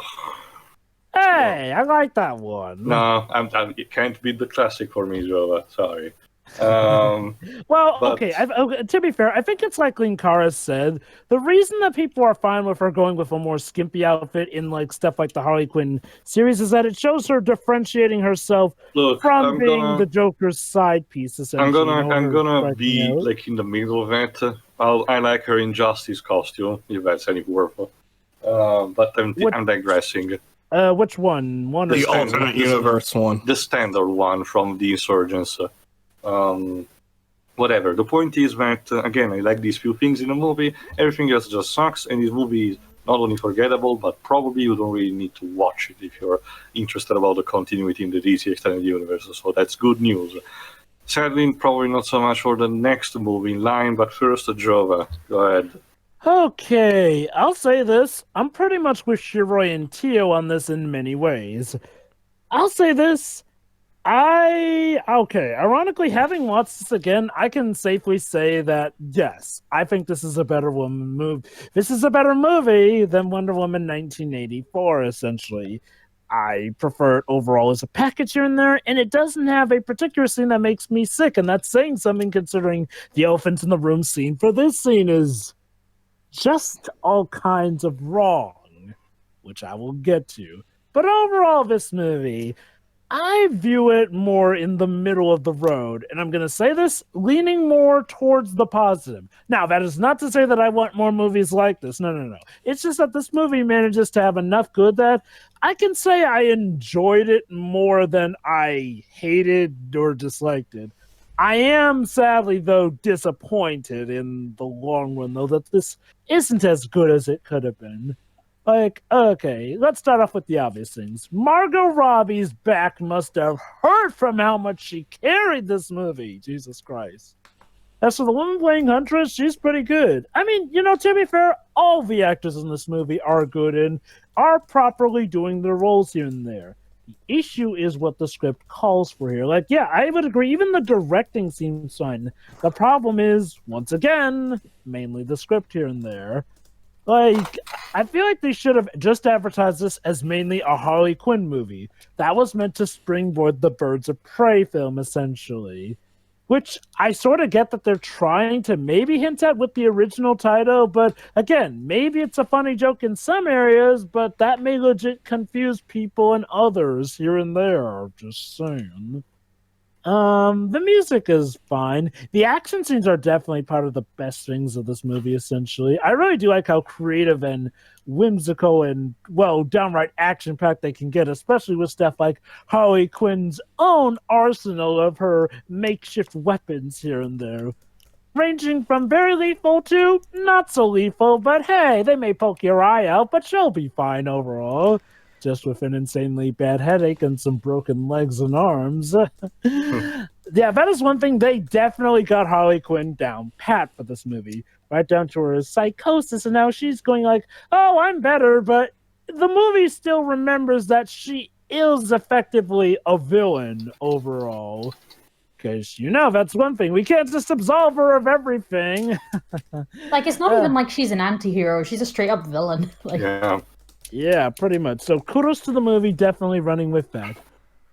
Again, that unfortunately brings me to the biggest elephant in the room here. why the hell did they make Cassandra Cain the way she is in this movie? Now, I'll say this.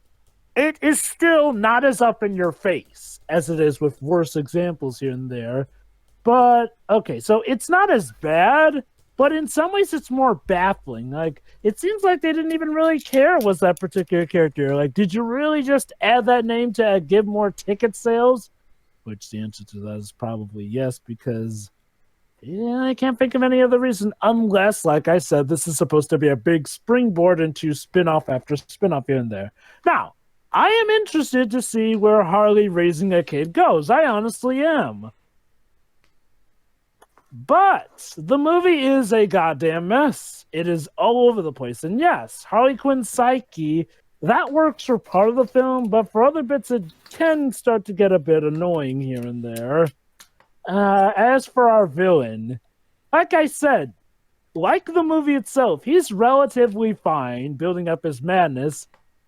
But then comes the third and final act where things just go off the rails here and there. Now, actually, I've come to see that. I don't really see that as like saying, oh, all men are pigs here and there. I see it more as just, no, it's just to show how psychotic he is. It comes a fudge out of nowhere, but at least it's not going after a particular demographic. Like, that is one thing I'll say about this movie. It doesn't feel like there's some agenda going on here, or like it's trying to be subversive and feminist for the most part. No, it does feel like they legit just wanted to make an enjoyable film.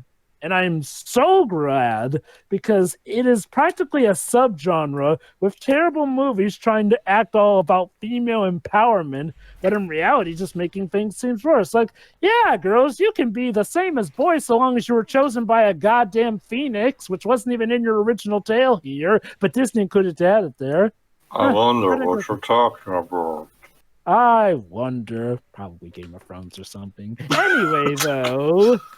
but yeah, this movie is a mess. That said, I would not mind rewatching this. Trust me. Now, I would probably not go out of my way having to rewatch this, but it's enjoyable enough that I can get through it just fine overall. You guys are pretty much pointing most things out here.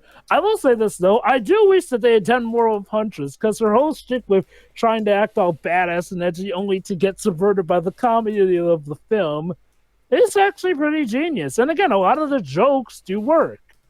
I mean, most of the jokes pretty much go to Harley Quinn and Huntress, so yeah, of course they would work here. As for Renee, I never really felt sorry for her, honestly. She just seemed like a cop who was getting in over her head constantly and properly saw Bleach for it. As for Black Canary, she cares for Cassandra. Yay. That's her thing. Oh, and she also occasionally roughhouses people with a bat, but it turns out she does have her sonic scream, which apparently knocks her out. Okay. Because 2 OP, please, Nintendo Nerf. Yeah, I guess it's because it takes too much energy. I guess, but Too much vocal energy is dangerous. But yeah, overall, this movie in a nutshell, honestly, it's fine. But I do want better. I just want to reiterate.